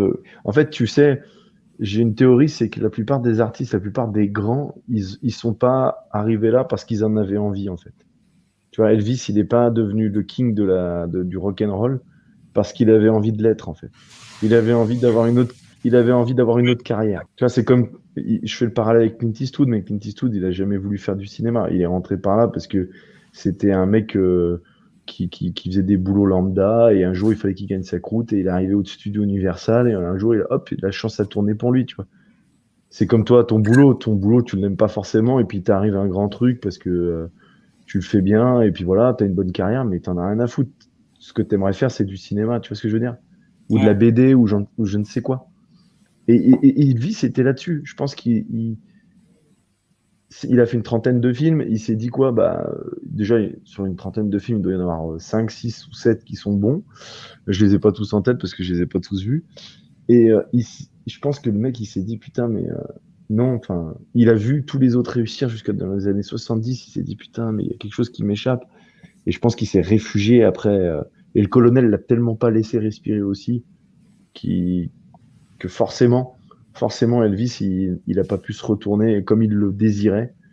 Et c'est ça que le film nous dicte. Et c'est pour ça qu'il aurait dû peut-être appuyer sur cette période d'envie d'Hollywood, ce que fait le roman d'Elvis et ce que fait un petit peu le film Jonathan Rhys-Meyer, comme je dis, la série. Transcendant d'une autre manière. Bon, là, du coup, moins que Butler, mais on va dire au niveau plus physique. Et là, je trouve que, enfin, évidemment, ils n'ont pas son importance, mais du coup, mettre tel ou tel personnage en avant, enfin, je trouve justement que ça rajoute de la vie, tu vois, autour de lui. Dire, voilà, Jerry Chelling, tu m'aurais jamais dit avant, citer ce mec, je savais pas qui c'était, tu vois. Pareil, les deux petits nouveaux qui, du coup, comme ils disent, m'ont aidé, ont mis les Rolling Stones sur scène, je sais pas, tu vois. Je connaissais le prisme du Comeback 68 que par Elvis, tu vois. Je m'étais pas renseigné sur les à côté. C'est tellement pertinent sur tous ces aspects, en fait. Le message aussi, du coup, quand il fait en costume blanc, mais en fait, c'est parce que j'ai jamais été faire plus attention que ça au texte. Mais tu fais attention au texte, puis tu te renseignes sur l'époque, mais en fait, ben oui, en fait. On peut parler de la prestation de Tom Hanks quand même, parce que là, on n'en a pas vraiment parlé. Qui est, peut-être, il y a un peu de surjeu, je trouve, mais finalement, ça se prête bien à la narration très, très romancée de Baz Luhrmann, à ce côté fable, où il faut presque un grand méchant. Donc il y a un peu de surjeu, je joue le grand méchant de l'histoire, je joue le docteur Sivana dans un comics Shazam, tu vois. Il y a ce côté-là où finalement, ben, pourquoi pas. C'est vrai qu'au début, j'avais du mal. Au début, vraiment. Et puis, en plus, moi, j'ai eu la malchance plutôt de le voir en VF, parce que j'étais accompagné Ah, par pas ma pareil. gonzesse. Et du coup, elle, j'avais déjà négocié d'aller le voir. Alors, il fallait pas trop lui en demander. Donc, du coup, on l'a vu en VF. Et de ce fait, catastrophique, parce que le doublage de Tom Hanks, à un moment, il fait l'accent. Tu sais, il y a un accent un peu spécial, là, où tu vois qu'il vient d'Europe de l'Est. Et puis, par moment, il le fait pas. Donc c'est anarchique en fait, il n'y a pas de régularité dans le doublage de Tom Hanks en VF, quoi. Et du coup ça m'a un petit peu sorti du film vis-à-vis de ce personnage, pas du film en lui-même, mais vis-à-vis du rôle de Tom Hanks. Mais sinon, plus ça allait, plus je me rendais compte qu'en fait ça collait, son rôle dans le surjeu collait quand même au ton du film et à l'ambiance en fait. Ce que je trouvais intéressant avec son personnage aussi, ils ont vraiment, je trouve, comme dans les bandes annonces qui m'avaient interpellé avec lui, c'est-à-dire qu'ils offraient vraiment une, enfin une nuance en fait dans le nouvelle fois. Je vais revenir à ce film-là parce que c'est un des marqueurs dans le précédent avec Chris Meyer, on avait vraiment ce côté direct et tout le film qu'on voit que le gars a profité des pistes. Que là, je trouve il y a plein de moments comme en tout cas, ils ont été plus loin dans la caractérisation, c'est-à-dire juste par l'iconisation, comme tu dirais, avec sa canne, avec son bonhomme de neige, toute l'iconographie autour du monde du cirque. C'est un baratineur, quoi. Tu vois Ouais, que le mec, et il baratine bien. Et ça, c'est montré dans le film, quoi. Une fois de plus, c'est très caricatural, mais ça fait partie du personnage, quoi. Enfin, de la manière dont a voulu le traiter Baz Luhrmann. ça C'est un rajoute, personnage de conte.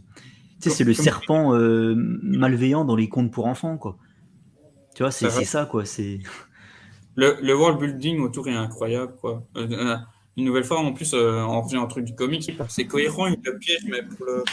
Allez, lui, je vais te prendre cette fois que je vais manager maintenant. L'autre, on le dégage un peu, hein, parce que c'est toi la bête un peu de foire. Et, et c'est incroyable aussi, comme tu le disais, Christo, parce que quelque part, tu te demandes, mais comment lui s'y réfléchit, parce qu'il sait en plus que il lui dit, oui, le roi Lantourlou peut encore fonctionner. C'est ça qui est fort, parce qu'à la fin, il lui redit, et c'est ça que les deux ont besoin les uns des autres, et en même temps, ils se tirent une balle chacun dans le pied, quoi. ouais, un truc qui m'a un petit peu Ouais. gêné dans le film. C'est Mais après, ça c'est de ma faute. C'est pas de la faute du film, honnêtement. C'est de ma faute. C'est que par moment, tu es entraîné par la musique et le problème, c'est que c'est pas un film, je veux dire, c'est pas un concert. C'est pas un concert. Le film, il doit avancer, il doit raconter des choses et par moment, tu as beaucoup de musiques qui sont ellipsées, qui sont coupées. Et des fois, notamment lors de ce Special Minds, qui est ma chanson préférée pour le coup, c'est au moment où Tom Hanks négocie les droits avec l'hôtel, quoi. C'est là où il négocie l'avenir de la carrière du King, donc forcément il y a du dialogue par-dessus la chanson. Et là, je me disais, putain, mais laissez la chanson, bordel. Mais en fait, non, ça, c'est de ma faute. Si je veux voir du Elvis, je regarde un concert. Tu vois, c'est pas de la faute du film. Le film, il y a autre chose à faire. Pourtant, il le fait quand même bien. Mais par moments, ouais, je trouvais que c'était un petit peu dommage. Tu vois, Jailhouse Rock, pareil, tu l'entends quasiment que très peu. Enfin, tu l'entends que très peu dans le film. Alors, pour moi, c'est une des chansons emblématiques du King. Ah Et ouais, ouais. il y a des trucs comme ça qui m'ont un petit peu dérangé. Je trouvais que par moments, ça faisait pas suffisamment la part belle à ces chansons. Pas à la musique, parce qu'à la musique, c'est une déclaration d'amour à la musique, ce film, mais à ses chansons à lui. C'est des choses qui me manquaient un petit peu, mais ça, une fois de plus, c'est mon point de vue, c'est de ma faute, quoi, quelque part. Ouais, non, non, mais tout à fait, oui. C'est ça que je disais un peu, Sergent, ce que tu dis. Ce que tu dis quand je parlais du début, où je voulais voir un peu pourquoi Des Wine Mama et tout ça. Hand Dog, c'est tellement. Là aussi, de les plus cultes, mais même tu m'aurais mis une autre. Mais c'est une nouvelle fois, c'est tellement généreux, et puis le point de vue de Colonel Parker, c'est du coup ce qui excuse, on va dire, qu'on ait ces coupures comme ça. Oui, Mais voilà. allez, vraiment, comme j'ai dit tout à l'heure, il m'a fait aimer la période des années 70. Alors, Oui. je déteste pas l'artiste, ni les chansons, évidemment, mais par rapport à ce qu'on sait, comment il va réussir? Et finalement, il l'a fait. Ouais, la présence du père aussi, ça m'a. Je trouvais. Là où dans le film, justement, je reviens avec celui-là, mais de Rhys Meyer, où on avait la belle relation avec la mère. Ben là, du coup, ils l'ont un peu éclipsé, mais ils ont accentué celle du père. Ouais, j'avais pas vu ce Oui, point. J'avais pas vu ça comme ça, quoi. et, Et, et- et ce qui est oui, vas-y. intéressant, ah bah vas-y, termine. Et je veux dire, comment il va, du coup, Parker va s'immiscer, il va faire. Et c'est là que tu vois qu'en fait, tu comprends que bon, Elvis est un peu plus intelligent, mais il a un peu ce côté naïf-là de son père, c'est-à-dire que Colonel Parker arrive quand même à leur faire à l'envers tous les deux et que le père est encore plus oui, mais vous savez, monsieur vous a été en prison. Il dit la vérité, mais en même temps, par la vérité, il les manipule et c'est incroyable. Et jouer ça par Tom Hanks et le père incroyable aussi dans le côté naïf, dépassé par les événements. Et du coup, qui offre des facettes d'Elvis qu'on va dire, qui évidemment qui restait propre à lui, vu qu'on avait son image de star. Comme il aurait pu partir, tu m'en dis tout à l'heure. On sait par la suite aussi qu'il a été grand amateur d'arts martiaux, de kung-fu. Du coup, quand tu es dans le truc, dans le Comeback 68, où tu as le Parker qui dit « Attendez, enfin, il y a du kung-fu ?» Je souris, tu vois, parce que tu le sais, mais il détaille pas plus. Oui, le karaté n'est pas du tout développé. Oui. Le côté karaté n'est pas du tout développé. Il y a des trucs aussi avec sa femme, concernant sa femme, qui était avec quelqu'un qui faisait du karaté. Je sais plus si c'est Priscilla. Ouais, si c'est Priscilla, ouais. Et ce qui est intéressant, et pour revenir à ce que tu disais, Oz, le colonel Parker, pour moi, c'était ce que j'avais envie de voir du film, c'était ça en fait. Parce que tout Elvis, tu peux le redécouvrir. T'as les bouquins, t'as des films qui font allusion.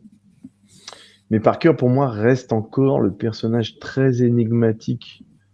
Même s'il est mort il y a peu, il est mort en 97.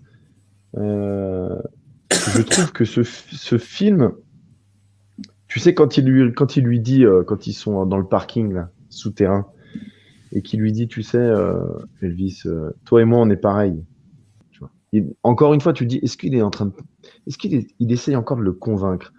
Est-ce qu'il n'est pas en train de faire encore une fois du sophisme? Parce qu'il est très fort là-dessus, il essaye de l'amadouer et tout. Et tu sais, il y a un moment dans le film où le colonel Parker, il pleure.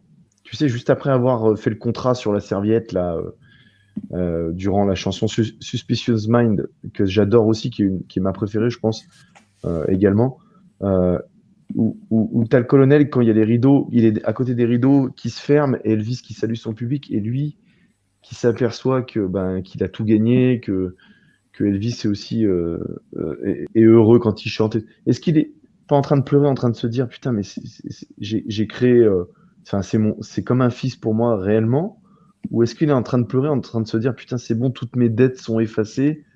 Tu vois, c'est ambigu, tu vois. J'ai du mal encore. Pour moi, le centre de ce film, ça reste le colonel Parker, et je trouve que ça a été extrêmement intelligent de l'avoir fait comme ça. Et je pense que ma petite déception, c'est de ne pas avoir encore plus accentué ça, tu vois. Parce que malgré tout, oui, Tom Hanks, à cause de la VF, on a l'impression que c'est surfait. Mais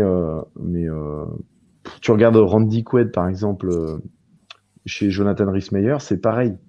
Je trouve que le colonel Parker, chez John Carpenter, pas du tout. On le voit à peine, on le voit 10 minutes. Il est joué par Pat Hingle et le mec, il a l'air super sympathique. Le colonel Parker reste encore pour moi. Moi, je pense qu'il y a un jour, il y a un film qui doit sortir sur la vie d'Elvis. Ce sera pas sur la vie d'Elvis, ce sera sur la vie du néerlandais, là, le colonel Parker, parce que tout reste énigmatique, tout reste fou. D'où il vient, qu'est-ce qu'il a eu aux Pays-Bas, pourquoi il s'est barré, pourquoi il a cette. Tu vois, est-ce que s'il n'avait pas eu tout ça, et qu'il aurait été finalement dans le monde du cirque, et qu'il aurait découvert Hank Snow et ensuite Elvis Presley, est-ce qu'il n'aurait pas fait la tournée le mondial avec lui? Tu vois, est-ce qu'il finalement il ne serait pas dit putain, il va encore me rapporter encore plus de thunes, on va aller en Europe, on va aller au Japon, on va aller où Elvis désire aller, parce que je n'ai aucun problème en Europe, je n'ai aucun problème dans le reste du monde. Donc. Et on ne sait pas quel problème il a, le colonel Parker. Pourquoi il a peur? Parce que c'est lui qui a peur. C'est lui qui te parle de sécurité. Ouais. Mais c'est lui qui a peur de y aller. C'est pas Elvis. Est-ce qu'il y aurait peut-être pas peur de sa propre mort à lui, et que lui ne se sentirait pas faire le tour du monde parce que c'est un personnage vieillissant, et peut-être que lui il aurait peur de faire le tour du monde et de prendre des risques. T'as l'impression qu'il se rassure à vouloir rester sur place, il sait qu'il va gagner le jackpot, il reste sur place, il prend aucun risque. Moi j'ai ressenti ça comme ça, tu vois. Mais c'est possible, mais c'est possible. Moi, je te le dis, je pense que c'était quelqu'un de très casanier. Et malgré son côté, je fais le tour des États-Unis, qui est quand même déjà un pays assez énorme, où il désire faire la tournée pour Elvis. Je Mais, pense que c'est quelqu'un qui avait peur de tout ça, oui. mais c'est comme tu Vous- dis, c'est vous- la part au mystère.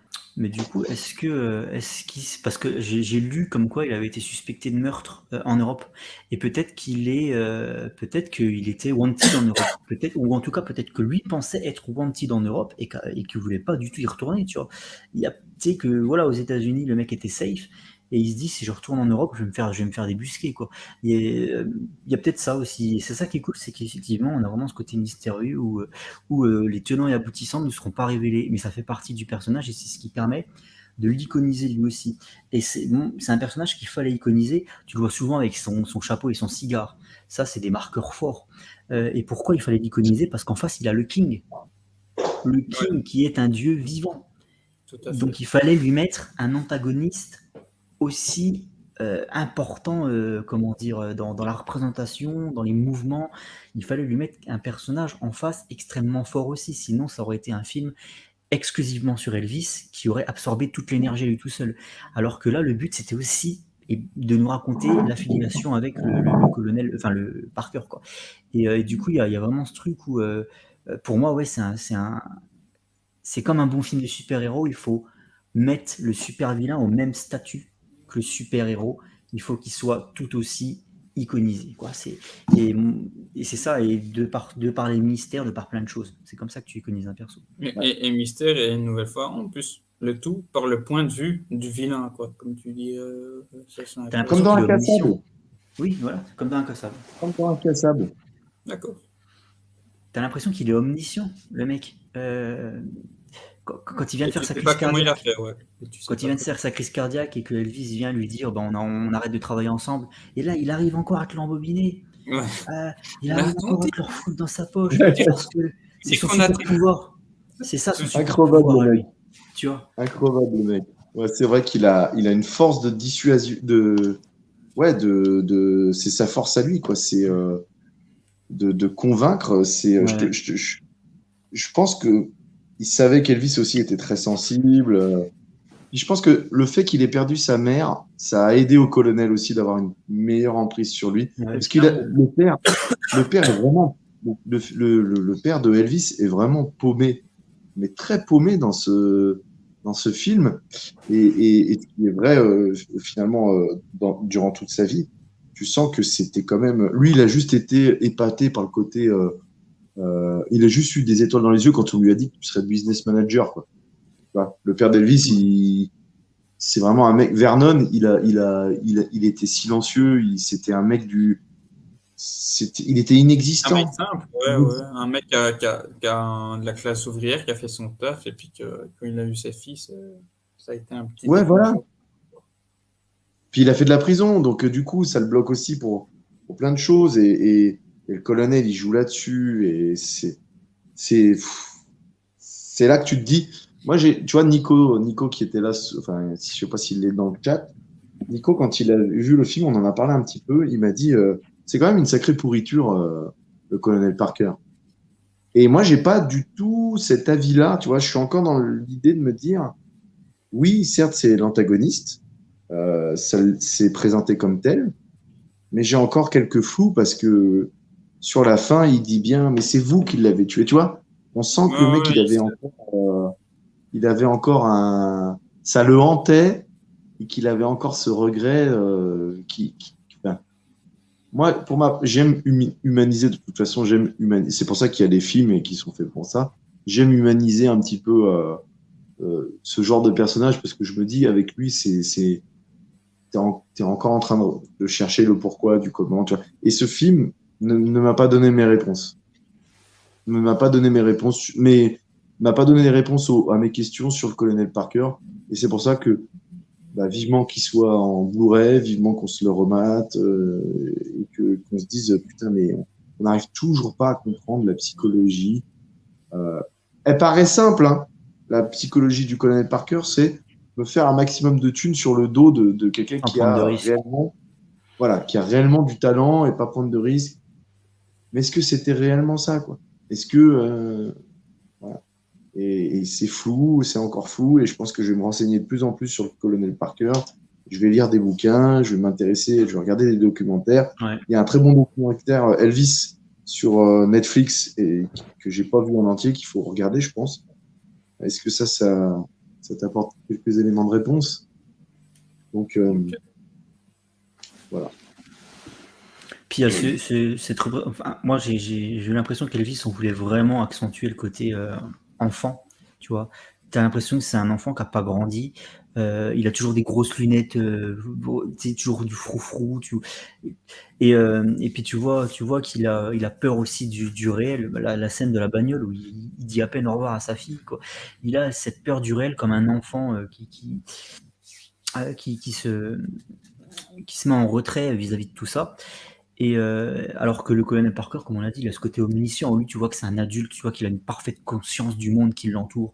Tu sais qu'il est parfaitement conscient de tout ça, des enjeux et tout, de l'argent, des risques. Et alors qu'Elvis, c'est le gamin que t'exploites. Et c'est aussi pour ça, j'imagine, qu'il y a le parallèle avec le Captain. Je sais pas si c'est une histoire vraie, le fait qu'Elvis, son personnage préféré, c'était Captain Marvel. Ou je sais pas si ça a été rajouté pour le film, parce que Captain Marvel, c'est le super-héros enfant. Captain Marvel, c'est le super-héros le plus naïf. Ah, c'est une histoire vraie, ok. Enfin, c'est ok. C'est vrai, c'est vraiment une inspiration. Je vais essayer de te retrouver ça dans le bouquin assez rapidement, mais c'est vraiment une inspiration. Et alors j'ai eu, je sais pas si vous connaissez Thibaut Rock, qui est fan du King et qui traîne sur Twitter. Et lui m'avait un petit peu justement repris là-dessus parce que moi je disais que les jumpsuits, en fait, les costumes qu'il avait dans les années 70 reprenait justement le côté Captain Marvel avec la cape, le col relevé, tout ça, les étoiles qui scintillent. Et il m'a expliqué qu'il y avait aussi une inspiration venue du karaté. Alors, il me corrigera s'il voit ce live un jour et j'espère qu'il nous donnera plus de détails. Mais le Captain Marvel l'a vraiment, vraiment, vraiment inspiré. Moi, c'est un des trucs que j'ai su très, très vite quand j'ai connu Elvis, c'est qu'il était fan de Shazam. Maintenant, pour nous, Shazam. Et ce que j'avais fait le lien avec moi-même, parce que je me disais, là, je suis un fan de Superman, par exemple. Tu vois. Moi, Superman, c'est the héros, quoi. C'est vraiment celui. Moi, je regardais Smallville tout le temps. J'ai acheté plein de comics. J'avais même des comics de bidon, tu sais, des crossovers. J'avais même le crossover avec Spider-Man, alors pour te dire. Et j'essaie de te retrouver, mais du coup, moi, ça m'avait marqué. Ça m'avait marqué, c'était pour dire ça. Et c'est vraiment vrai, il a vraiment lu les comics, il était inspiré par Marvel. Après, dans sa carrière, je peux pas te le dire, tu vois. Mais ouais, c'est. Est-ce qu'il a gardé ça je cherche là justement s'il n'y a pas une petite anecdote concernant ça. Pour l'instant, il n'y a rien. C'est frappant, quoi. C'est frappant parce que le super-héros adulte au cœur d'enfant, quoi, à l'âme d'enfant. Et c'est pour moi ce qu'est Elvis à la fin de ce film. Ce qu'il était probablement dans la vraie vie, ça je sais pas, parce que je l'ai pas connu, mais ce qu'il était probablement dans la vraie vie, c'est-à-dire un enfant qu'on a exploité, et lui était quelqu'un de peut-être innocent et un peu naïf comme un gosse. C'est pour ça que le parallèle est assez frappant. Ouais. Et la confrontation avec le méchant, quoi, le docteur Sivana, qui dans les comics Captain Marvel est toujours le scientifique fou qui sait tout. Tu vois, c'est pour ça que je dis qu'il a un côté un peu omniscient aussi, le Parker. Il a ce côté du super vilain de comics, quoi, avec le cigare et le chapeau, à savoir ce qui va se passer, à tout prédire. Tu vois, il a vraiment ce côté-là du Golden Age, quoi. Après, tu vois, toute cette iconisation dont tu parles. Le cigare, tout ça, c'était propre vraiment au colonel, quoi. Je veux dire, c'est pas. Mais la façon dont c'est fait dans le film, tu vois, la façon dont vraiment on le représente, quoi. Le fait d'avoir carrément rajouté des prothèses, parce qu'il n'était pas aussi laid en vrai Oui. qu'il n'est dans le film. Donc on a vraiment accentué cet aspect hideux avec un gros nez. On a vraiment accentué. Tu vois que c'est un sale bonhomme quoi, dans le film, tu vois que c'est un sale type, quoi. Juste physiquement. Mais de toute façon, là-dessus, sur le côté comic book, vous avez tous les deux raison, hein. Moi, comme je te le dis là, et je le réitère, c'est vraiment, moi j'ai pensé à Incassable quand j'ai vu ça, quoi. Je me suis dit, tiens, on dirait vraiment le Samuel L. Jackson qu'on nous présente et le Bruce Willis, tu vois. Et oui, le côté naïf est très intéressant chez Elvis, et je pense que c'est ce qui l'a conduit à sa perte, parce qu'il a toujours été au chevet, enfin, il a toujours été point et pied, enfin, il a toujours été lié ouais, voilà, un peu du mal, hein, c'est le soir. Euh, il a été lié au colonel, et du coup, ce qui fait que c'est pas parce qu'il avait du mal à réfléchir, c'est parce que il était envoûté par ce que le colonel lui disait. Donc oui, il était clairement naïf. Puis le colonel l'a eu très très tôt, donc voilà quoi. C'est Il a ça. eu. Dès le début, dans leur conversation dans la roue, qu'est-ce que, en gros, tu T'es- veux, on l'a fait court, hein, mais qu'est-ce que tu veux devenir? Lui, devenir une star d'Hollywood. T'es Direct. forcément influencé par une personne que tu côtoies pendant 20 ans. T'es forcément influencé d'une manière ou d'une autre. Qu'est-ce Alors, que, oui, moi, je suis en train de chercher justement voilà, dans le bouquin. Je suis en train de chercher dans le bouquin s'ils en parlent. Bon, bah, clairement pas. Donc là, ils parlent plus du record du nombre d'albums d'or et de platine. Ils disent qu'il en a 197 après sa mort, bien sûr. 197 albums d'or et de platine, c'est quand mais même ça, c'est ouf, bien hein. à la fin. Ça, c'est bien à la fin. Ils ont, parce qu'on pourrait se dire, oui, peut-être, enfin, mettre le rappel que ça reste l'artiste qui a vendu le plus de hits au monde et à Oui, ce jour. Le King, incroyable. mais Non, même côté single, hein. Côté single, il cumule 54 disques d'or, 27 de platine, 7 multiplatines, et il est loin devant les Beatles et Michael Jackson, comme il est dit. Michael Jackson, qui est quand même l'ancien ex-mari de Lisa Marie, quoi. Enfin, c'est quand même ouf que le king de la pop, ça, il a beaucoup, beaucoup, quoi. incroyable. La prochaine étape du cinéma, hein. Qui sait après Elvis qui Ouais. réussirait à faire tout aussi Ah, bien sur Michael. Ah, bah, c'est ça serait Michael, c'est incroyable. Michael. C'est Ce serait Michael. incroyable. Là, tu vois, pour moi, alors, ma femme a vu celui de Elton John. Elle m'a dit que c'était quand même une réussite, qu'elle était Ah très oui, contente oui, d'avoir. oui, oui, oui, oui. Il faut que je voie, hein, d'ailleurs, ça m'a convaincu. Par contre, Bohemian Rhapsody, moi, j'avais un- j'avais quelqu'un qui était très fan, que je connaissais, qui était vraiment ultra fan, hein, mais vraiment, Ouais. la personne, elle vivait, elle dormait Queen, quoi. Et je connaissais plein des trucs que je connaissais pas sur Queen. Et quand j'ai vu le film, j'ai dit, mais en fait, j'ai vu juste le concert de Live Aid, et puis ce que je vois sur Wikipédia sur Freddie Mercury. Donc en fait, j'avais trouvé le film un peu grossier et un peu osef. Mais attention, hein, il plaît à celui qui en vit. Enfin, moi, pour ma part, j'avais été déçu, quoi. Et je me suis dit, putain, Elvis, j'ai un peu peur. La seule chose qui m'est rassuré, c'est le fait que ce soit Baz Luhrmann qui fasse le film, malgré que je n'attache pas une grosse importance à Baz Luhrmann.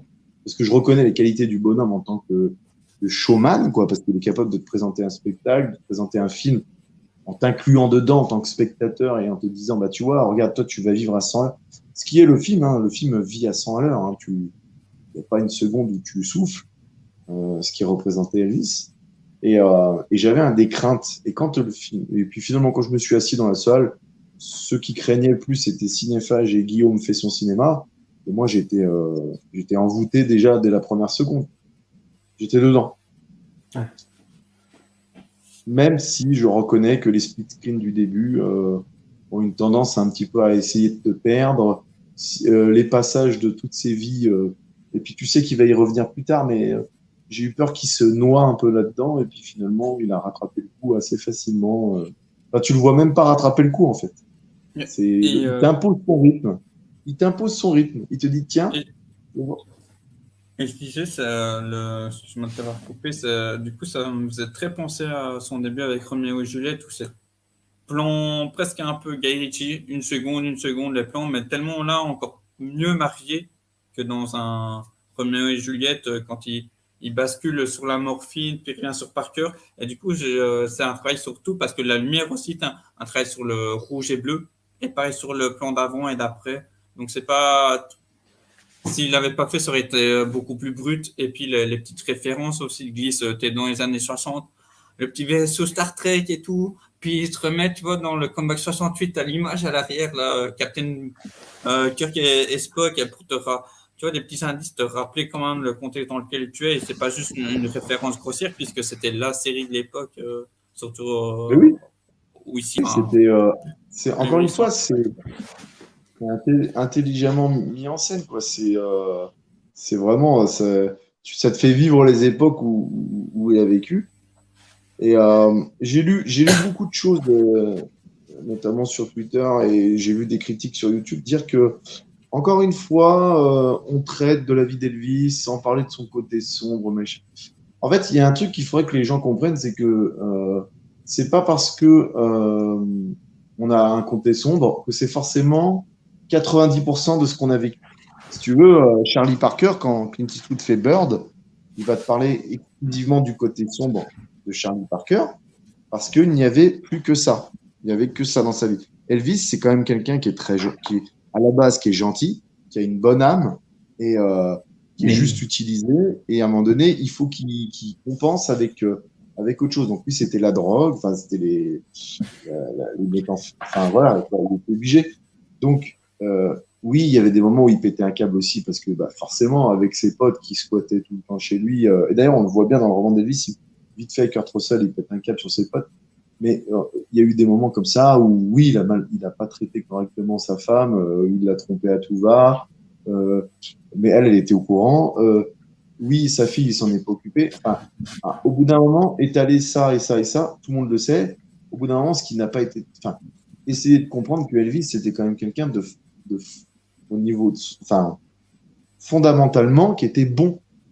Bon parce qu'il avait aussi un lien proche avec avec sa mère, et qu'il a vécu un drame. Ils ont vécu un drame familial, ces gens-là, alors qu'Elvis est né.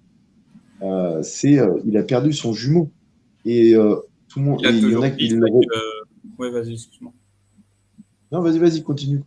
Mais du coup, ça, je trouve que la scène d'intro, elle est hyper forte à ce niveau-là. Bon, déjà, pour établir, on va dire, le public, vraiment toutes les bases.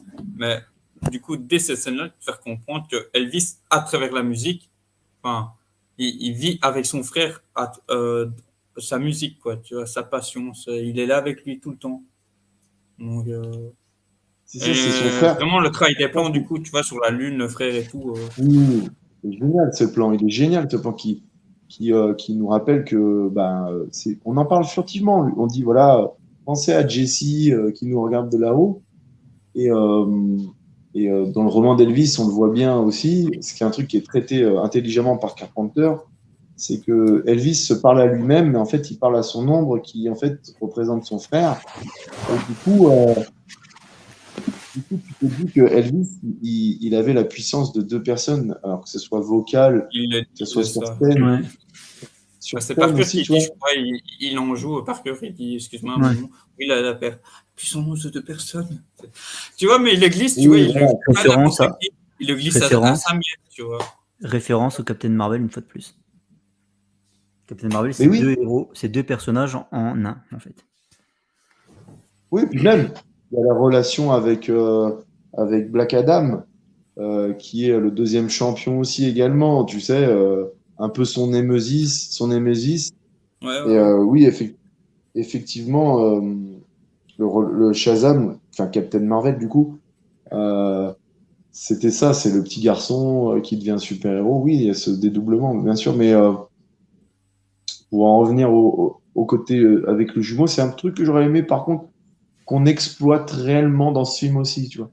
Qu'on en parle tout le long, qu'on voit un Elvis esselé qui se parle aussi à lui-même, même si ça a déjà été fait par Carpenter, mais beaucoup plus, tu sais, fantasque. C'est-à-dire un peu comme l'a fait True Romance. Tu sais, Christian Slater est dans les chiottes à chaque fois et il parle à Elvis qui est joué par Val Kilmer. Je ne sais pas si vous avez vu ce film. Non, je crois Et qu'il y a vu, il mais lui là, parle. il a davantage vendu, quoi. Ah bah ce film est extraordinaire, hein, je te le dis. Alors, il faut savoir que dans ce film, c'est Val Kilmer qui joue Elvis. Et en fait, on ne le voit pas. C'est-à-dire, on l'entend, on le voit passer derrière la vitre et tout. Il y a vraiment un jeu d'ombre avec ça. Et pourquoi on le voit pas? Parce que tout simplement, Val Kilmer était trop maquillé et il avait dit à la prod, non, non, mais me montrez pas en tant qu'Elvis, tout ça, alors qu'il est crédité genre au troisième au générique, ce qui est un truc de fou. Et tu as Christian Slater, à chaque fois qu'il lui arrive une brique, avant qu'il arrive une bricole, il s'enferme dans les chiottes, il pense à plein de trucs, il dit, tiens, est-ce que je devrais faire ça? Et comme il est fan du King, et bah, t'as le King qui passe dans les chiottes, c'est son fantôme, en fait, et qui lui dit, non, mais tu devrais faire ça, tu devrais faire ça. Voilà, tout simplement, c'est le truc que j'aurais aimé voir dans le film, c'est, tiens, et si on mettait pas aussi un petit clin d'œil à son frère jumeau, Ouais, bah, accentué. tu devrais faire ça, le colonel a tort ou le colonel a raison. Et tu vois, ça aurait été sympa, ça. Moi, j'aurais trouvé ça cool. J'aurais trouvé ça cool. Ouais, bah ouais, ça, évidemment, ça aurait rajouté quelque chose, mais une nouvelle fois, je pense que le film offre tellement de trucs que c'est vrai que je pense qu'ils ont dû faire des choix, évidemment. Bah, ça aurait eu un petit plus, quoi. Bah, peut-être, tu vois, dans la version de 4 heures, hein, quand Bass a dit oui, il y a une version de 4 heures. En fait, tu vois, aujourd'hui, c'est-à-dire que, on va revenir à ça, mais ils vont nous sortir des films et puis l'auteur, il va dire, en fait, les gars, si vous voulez, il y a ma petite version qui fait 4 heures en backstage. Mais les Oui, mais enfoirés.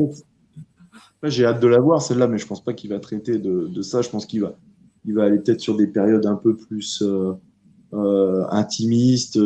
Je sais pas ça va rajouter quoi que ce soit, mais moi, la version de 4 heures, je la prends, il n'y a pas de souci, hein. Et Mais ici, je la mate direct. moi, je dirais bien que ça développerait du coup sa période hollywoodienne et bah, les débuts, comme on disait. Je sais pas si vous verriez. Parce que, je sais pas si tu avais entendu, mais du coup, sur. Si, j'ai entendu. Ouais, bah voilà. Ouais, j'ai écouté. Ouais. Qu'est-ce que tu penses de tout ça Moi, théoriser, c'est pas un truc qui me plaît Ouais, moi, en tout forcément. cas, la Mais par contre, vérité, je voulais juste revenir sur un truc que disait le cuistot concernant les critiques qui reprochaient au film de ne pas montrer la période sombre d'Elvis. En fait, j'ai envie de leur dire, mais qu'est-ce qu'on en a à foutre? Le but, c'est en fait, si vous voulez du triste, du glauque et du sombre, vous ouvrez la fenêtre ou vous regardez le journal de 20 heures. Moi, personnellement, j'en ai marre. J'en ai marre qu'on salisse des icônes parce que oui, bah forcément, le mec. Je veux dire, à la télé, tous les jours, il y en a qui prennent de la coke en coulisses. Est-ce qu'on a envie de savoir qu'ils le font? Non, j'en ai rien à foutre. Moi, si tu veux, j'ai besoin d'icônes, j'ai besoin d'être de lumière qui m'inspire.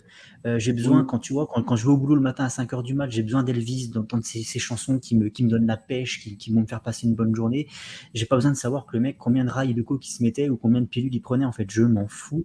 C'est les mêmes critiques, c'est les mêmes personnes qui veulent qu'on fasse de Superman un méchant, et ça me retourne les couilles à chaque fois. Je suis désolé, je suis vulgaire, mais ça m'énerve, cette époque de merde où on n'arrive plus à trouver plaisir dans des personnages de lumière, dans des personnages de bien. Voilà, moi j'ai besoin de personnages de bien. J'en ai marre qu'on cherche à chaque fois à en faire des anti-héros, des méchants, ou à explorer leur face sombre. C'est quelque chose qui m'emmerde. Voilà.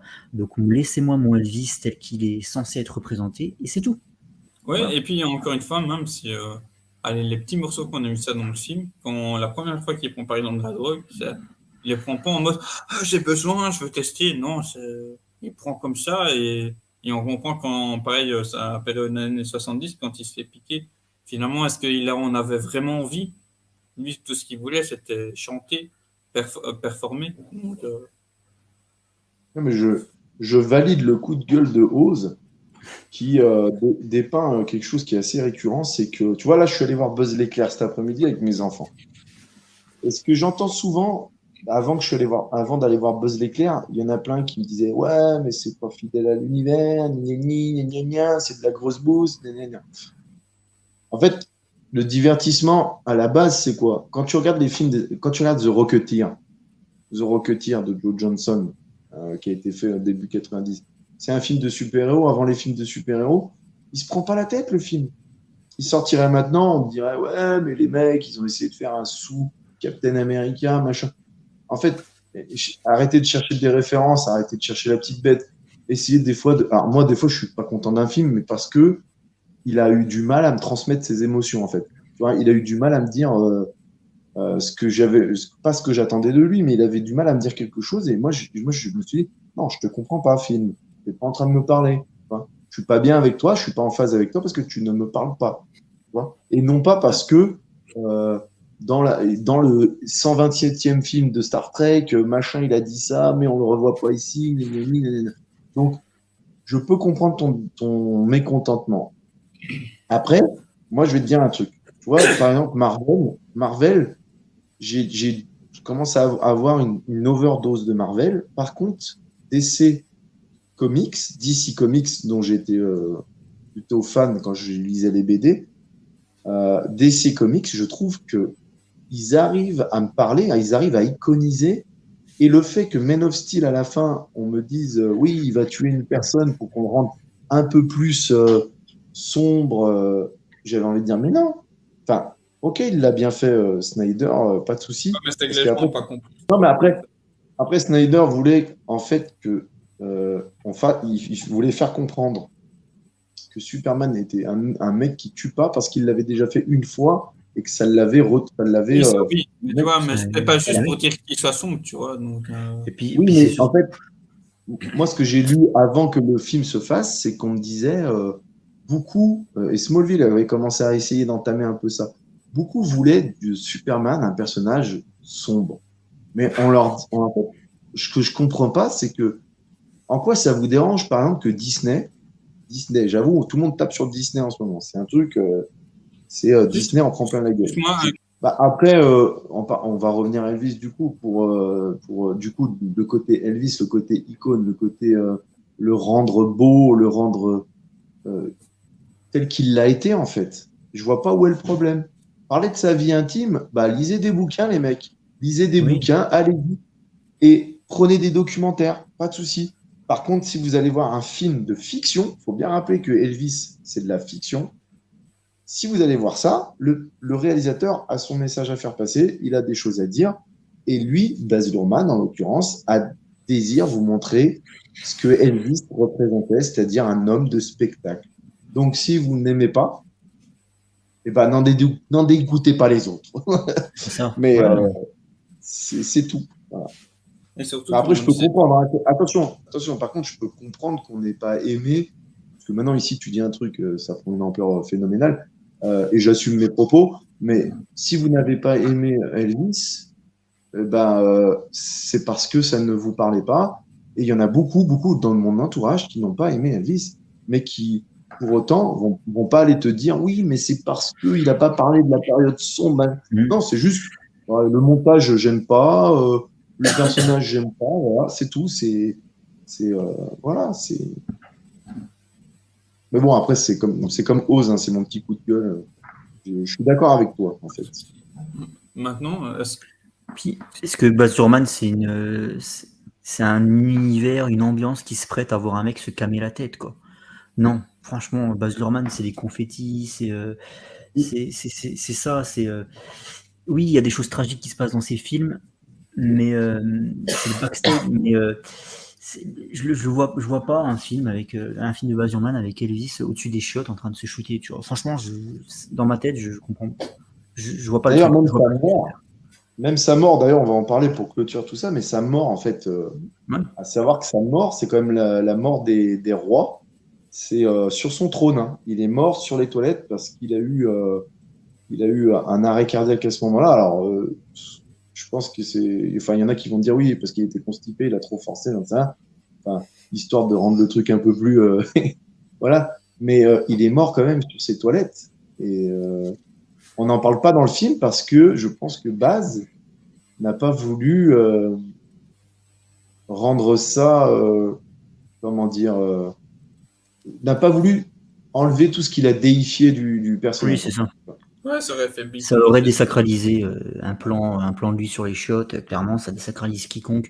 Et je pense que Alors c'était que pas le but. pour moi, c'est une belle mort. Hein, pour moi, Ouais. Mais la fin, ouais, mais après.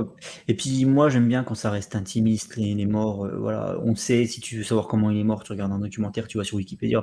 J'aime bien quand ça reste intimiste dans les films. Voilà, c'est pas du voyeurisme, quoi. Tu vois, c'est pas plus mal. Je préfère perso. Oui, et quand c'est suggéré aussi, tu sais, Oui. le cinéma, c'est toute une question de suggestion. En fait, et on en parle beaucoup avec Guillaume et d'autres, hein, des fois dans les lives. Tout est une question aussi de mise en scène. C'est-à-dire que si tu es là pour faire de la surexplication, bah, soit tu fais un documentaire, soit tu fais un livre.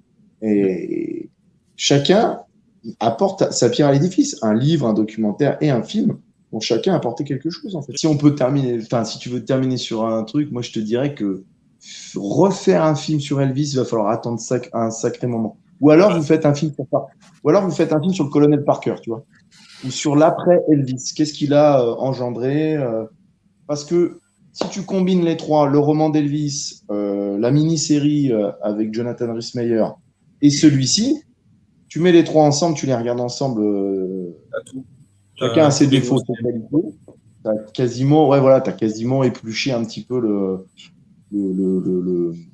comment dire, il manque encore des trucs. Il y a Elvis et Nixon aussi qu'il faut regarder. Oui, c'est marrant. C'est marrant. Il y a des trucs marrants, mais c'est vrai que c'est un aspect que quand je l'ai vu, je me suis dit, ah oui, d'accord. Enfin, tu vois, je connaissais pas et en même temps, c'est marrant, c'est intéressant, faut regarder, ouais, pour la curiosité. Après, c'est vrai que Shannon, c'est compliqué physiquement de le. Ben Alors ouais, déjà, c'est bon.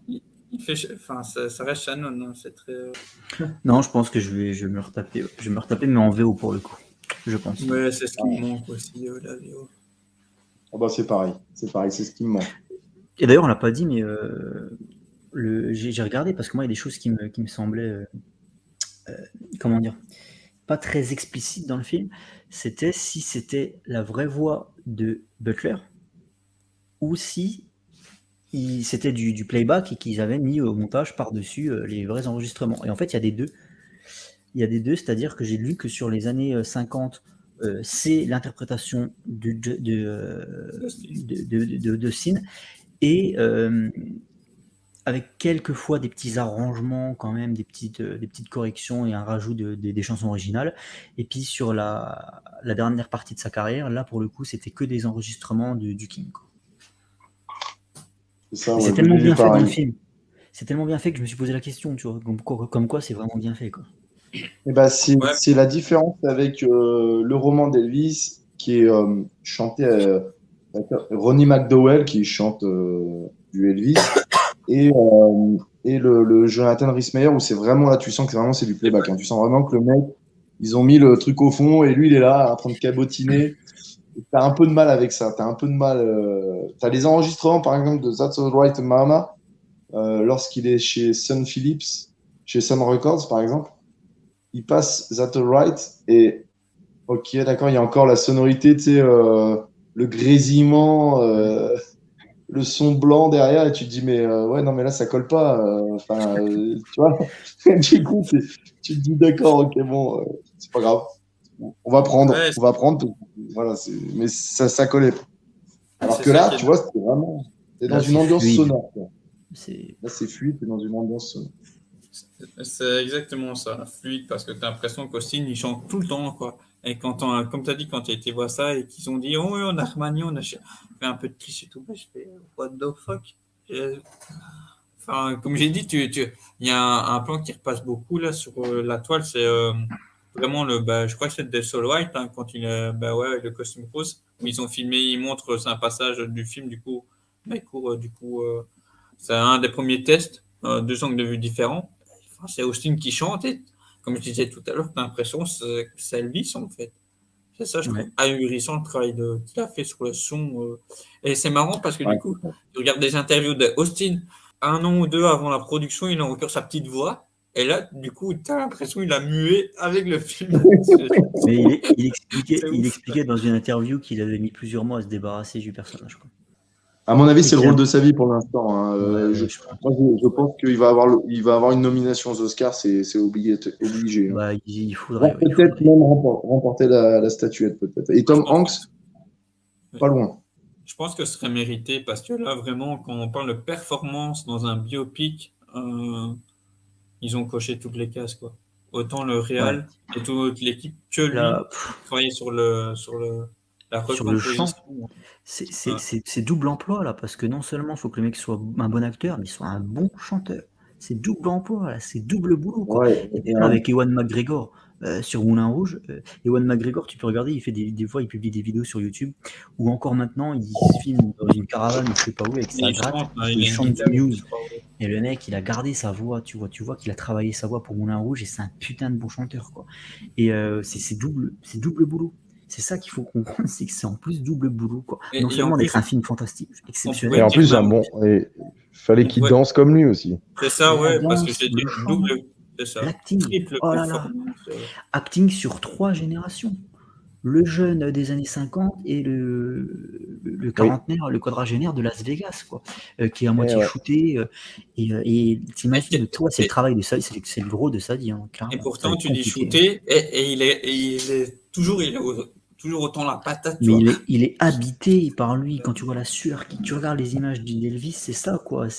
Il est possédé par sa musique, par ses chansons. Il a la sueur qui dégouline le long de son visage. Et là, j'ai vu Elvis, quoi. L'illusion, elle est parfaite. L'illusion, elle est parfaite. C'est ça. Parce, Ouais. parce que j'avais été perso avec ma petite maman au cinéma. Elle me disait, oui, physiquement, elle elle avait du mal à voir Elvis. Mais je lui ai fait, tu regardes autant d'images d'archives, de clips et tout, Ouais. c'est Elvis, quoi. Comment il se tient, il bouge et tout. Tu fais, oh là là, le gars, c'est un travail de mal. Bah, de toute façon, qu'un acteur qui ressemble pas au personnage cité arrive à te faire croire au personnage qui doit incarner, c'est que l'acteur, pour moi, il mérite une statuette, quoi. Là, il a fait Oui. il a fait ce qu'il faut, quoi. Parce que là, C'est- t'as pas de place pour la liberté d'interprétation concernant d'autres rôles où tu peux rajouter ton grain de sel. Là, non, t'es censé coller à un mec qui a déjà existé. Oui, c'est ça. Et en Donc, plus, pas n'importe lequel, hein. Et pas pas n'importe n'importe lequel. lequel, hein. C'est comme le travail qu'a fait Marion Cotillard sur La Môme. Moi, j'avais adoré La Môme aussi parce que le travail, il était dinguissime, quoi. Pareil, l'illusion était parfaite, quoi. Enfin, En tout cas, pour la rediff, votre mot de fin sur Elvis, on est tous d'accord, ça fait l'unanimité, je pense. Ouais. À voir et à Ouais. revoir. Hein, donc, Mot de c'est fin, des films indépendants, c'est ça, des comédies biopic musicales. j'achète le steelbook version longue quand il sort. Je suis Ouais, dessus. ça, Je suis ouais, dessus. chaud. On va Voilà. surveiller ça de Ça près. Hein. sera le mot we de la can fin. go on together. Ou comment il dit encore you think in the right place. Oh, vraiment. Ah ouais. Juste le passage là, ça va me rester. Mais c'est vraiment, je trouve, tu parlais de son côté enfant. Et là, quand il doit aller sur scène, c'est un peu là, du coup, on dit 3 passages, mais en fait, c'est les 3 stades de tout le monde, en fait. L'enfance, c'est les années 50, l'adolescence, les années 60. Et puis, les années 70, c'est où il a mûri, mais du coup, il a sombré. Et tu fais, et du coup, là, il leur fait. Tu vois, les mecs, ils le savent. Et ils commencent à chanter. Et je fais, waouh. C'était Trouble, c'était génial cette période. Le King, quoi, le King. Mais merci aux viewers, à ceux qui regarderont l'émission en redifféré. Pour, du coup, Elvis, hein, comme on a dit, je pense que, une nouvelle fois, à voir et à revoir, hein, cette belle pépite. Dernier Baz Luhrmann en date. De mon côté, je vois pas du tout sur quoi il va partir après, parce que là, vraiment, je trouve que c'était on va dire, comment on pourrait dire ça, ouais, presque sa masterpiece, en fait, quand on regarde vraiment, c'est l'aboutissement, je trouve, de tous ces films, globalement, pour les 2-3 là que j'ai vus. Donc, très hâte de voir sur qu'est-ce qu'il proposera d'autre, et peut-être si on aura un truc sur Parker, comme tu disais, parce que du coup, ça a quand même offert un sacré antagoniste sur lequel, au final, on a très peu de choses. Donc ça aussi, c'était faux. Ça sera Puis pas Tom Hanks. suffisamment vendeur et je pense pas que ça intéresse un studio. Ouais, non, D'autant plus que là, le travail a été fait quelque part. Donc, Oui, je pense que oui, le travail a été fait, mais c'est mon petit fantasme. Ouais. Voilà. quelle star, en fait, on parlait tout à l'heure de Michael Jackson, mais est-ce qu'il y a une star que vous aimeriez bien voir dans un biopic de cette qualité, quoi? Autre que Jackson, donc tu disais. Bah, après, si c'est Jackson, c'est Jackson, mais vu qu'on l'a déjà cité. Moi, Johnny j'avais Cash. beaucoup aimé. Alors, Johnny Cash, ça a été fait avec Joaquin Phoenix. J'avais beaucoup aimé Mohamed Ali avec Will Smith. Mais quelle autre icône réellement? Pas les Beatles, parce que je peux pas. Moi, ce serait Kurt Cobain, quoi, clairement. Ah Il y a bah déjà oui, eu un film sur lui, mais c'était Ah Gus non, Van Sant oui, et c'était c'était très bizarre comme film, très lent c'est et spécial, hein. Ouais. très spécial et voilà, c'était un film sur sa mort en fait et du coup c'est pas ce Avec qui m'intéresse Michael le plus. Pitt. Avec Avec Michael Pitt. Michael Pitt. ah, Ouais. d'accord, c'était ça que j'ai. En fait, tu le vois pendant 1 heure et demie dans les bois, il va faire des feux dans la forêt. En fait, c'est un film sur la solitude. Il n'y a pas un seul mot de décroché pendant tout le film. C'est un film. En fait, c'est Gus Van Sant, c'est un mec qui explore C'est plein de Gus Van. thématiques dans ses films. Et alors, parfois c'est réussi, parfois ça ne l'est pas. Enfin, à mon sens. Et Parfois, c'est répétitif. ouais. Et là, c'est un mec qui se fait chier dans une maison en bois avec des chats, quoi. Vraiment, hein. Euh, et moi, je voudrais un biopic sur Kurt Cobain, quoi. Oui, clairement, putain, ça, c'est vraiment un truc qui me ferait kiffer. Ça pourrait C'est être vrai que puissant. Ouais. Ah, ça pourrait bien, aussi bien rythmé et tout, là, ça pourrait être dantesque. Oh, oui. Et en plus, du coup, toi, tu connais mieux le sujet, à moi, mon sur, avis, mais moi, ce qui moi, sur, m'intéresserait de Kurt, c'est vraiment comment il s'est construit en tant qu'acteur. Bah ouais, tu vas me dire le but d'un biopic aussi, hein. C'est construit. Et du coup, Custo, toi, t'as quelqu'un qui te vient en tête? Oh non, non, franchement, je suis en train de réfléchir à part Johnny Hallyday, peut-être, parce que ça a été une icône en France, mais ça serait purement français et ça reprendrait un petit peu les mêmes thématiques qu'Elvis. Mais justement, Euh, justement, sur Johnny, tu penses qu'en France, on aurait quelqu'un qui serait compétent pour traiter de l'artiste oui, je pense que tu as des Florent Emilio Siri, tu as celui qui a fait Clo-Clo, bah, je crois que c'est Siri, hein. Clo-Clo, par exemple, m'a convaincu, hein, qu'on était capable de faire des biopics de qualité, hein. Euh, oui, je suis d'accord avec Geronimo, ça, c'est pas mal. Les Doors étaient assez ressemblants d'ailleurs, frappant Val Kilmer en Jim Morrison. Après, je connaissais pas trop la vie des Doors, mais j'aimais bien leur musique. Donc, ouais, j'avais été pas mal convaincu. Mais oui, Clo-Clo, pour moi, prouve qu'on est capable de faire de bons biopics sur des stars françaises, enfin, franco-belges, hein, du coup, hein, les gars, pour parler de Johnny Hallyday. Mais parce que c'est pareil, Johnny, ça reste quand même une sacrée icône Ouais. ici. Et je pense que le faire, c'est faisable. En France, on a les moyens, on a des gens qui sont capables, qui sont compétents pour le faire. Après, est-ce que on aurait quelque chose d'aussi linéaire que Clo-Clo ou même la Môme, hein? Euh, je sais pas. Ou alors, je mettrais comment celui qui a fait OSS 117 là, Hazanavicius, qui est capable de jouer aussi avec, il arrive à transiter entre les époques, il arrive aussi à caler des effets de Ouais, transition Azanavicius, assez c'était sympas. celui qui a fait les premiers OSS avec du jardin ou le nouveau là. C'est ça, il a fait les premiers OSS avec du Jardin, qui avait une patte, quoi. Il y avait une patte, et qui inconsciemment a déjà fait tourner Elvis, puisqu'il avait fait, Hazanavicius avait fait un super montage avec la classe américaine. Et t'as Elvis placé dans Charo, je crois, qui est dans une scène avec John Wayne, alors que c'est pas du tout le cas, hein. Ils se sont jamais rencontrés sur un film.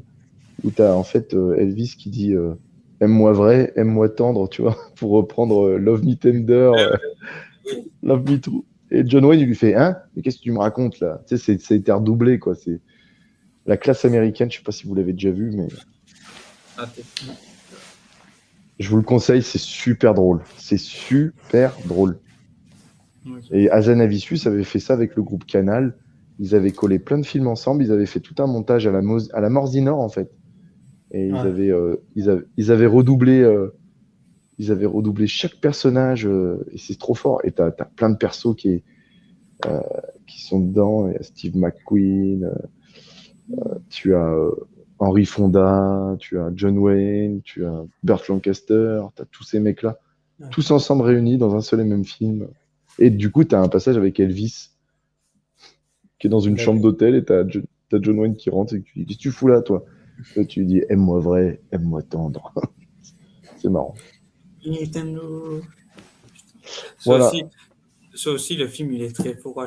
Du coup, je pense que ça vous a fait pareil. À chaque chanson, tu peux pas te retenir de pas chanter. C'est pas possible. Ouais. Et ouais, et du Voilà, coup, tu voilà. dis, en tant que, enfin, Un petit biopic, Bob là, Marley, ouais. ça peut être cool aussi. Ah, Bob Ouais, Marley, ben, ouais, ça serait fort, hein. Bob Marley, ça a été. Ils vont en faire un, mais ça, je sais pas si tu connais, c'est avec un acteur qui a joué, je pense pas, dans peut-être Cuistot, tu me diras, mais c'est. J'ai plus le nom. C'est un acteur qui a joué dans Peaky Blinders, du coup, un grand métis. Et, et dans One Night in Miami de Regina King, qui jouait Malcolm X dedans. Donc le gars, il est vraiment bon. Et là, je suis curieux. Là, je me lirai le pavé que ma mère m'a acheté sur Bob. Parce que c'est vrai que du très peu que j'ai vu en documentaire, il y a pas mal de choses à dire sur lui. Ouais, ouais. Et là aussi, ça peut être intéressant parce que même sur juste le contexte historique, un peu Bah, à la social, limite. quoi. Ça plaît? Contexte social. Ouais, c'est ça. Bob Marley. D'ailleurs, lui qui a révolutionné ou apporté le reggaeton, je crois, avec son groupe Les Wailers. Mm. Donc voilà. Qui a fait évoluer le ska vers le reggae. Ouais, c'est pas une mauvaise idée, ouais. Bob Marley, c'est pas une mauvaise idée. C'est très bien vu, ça.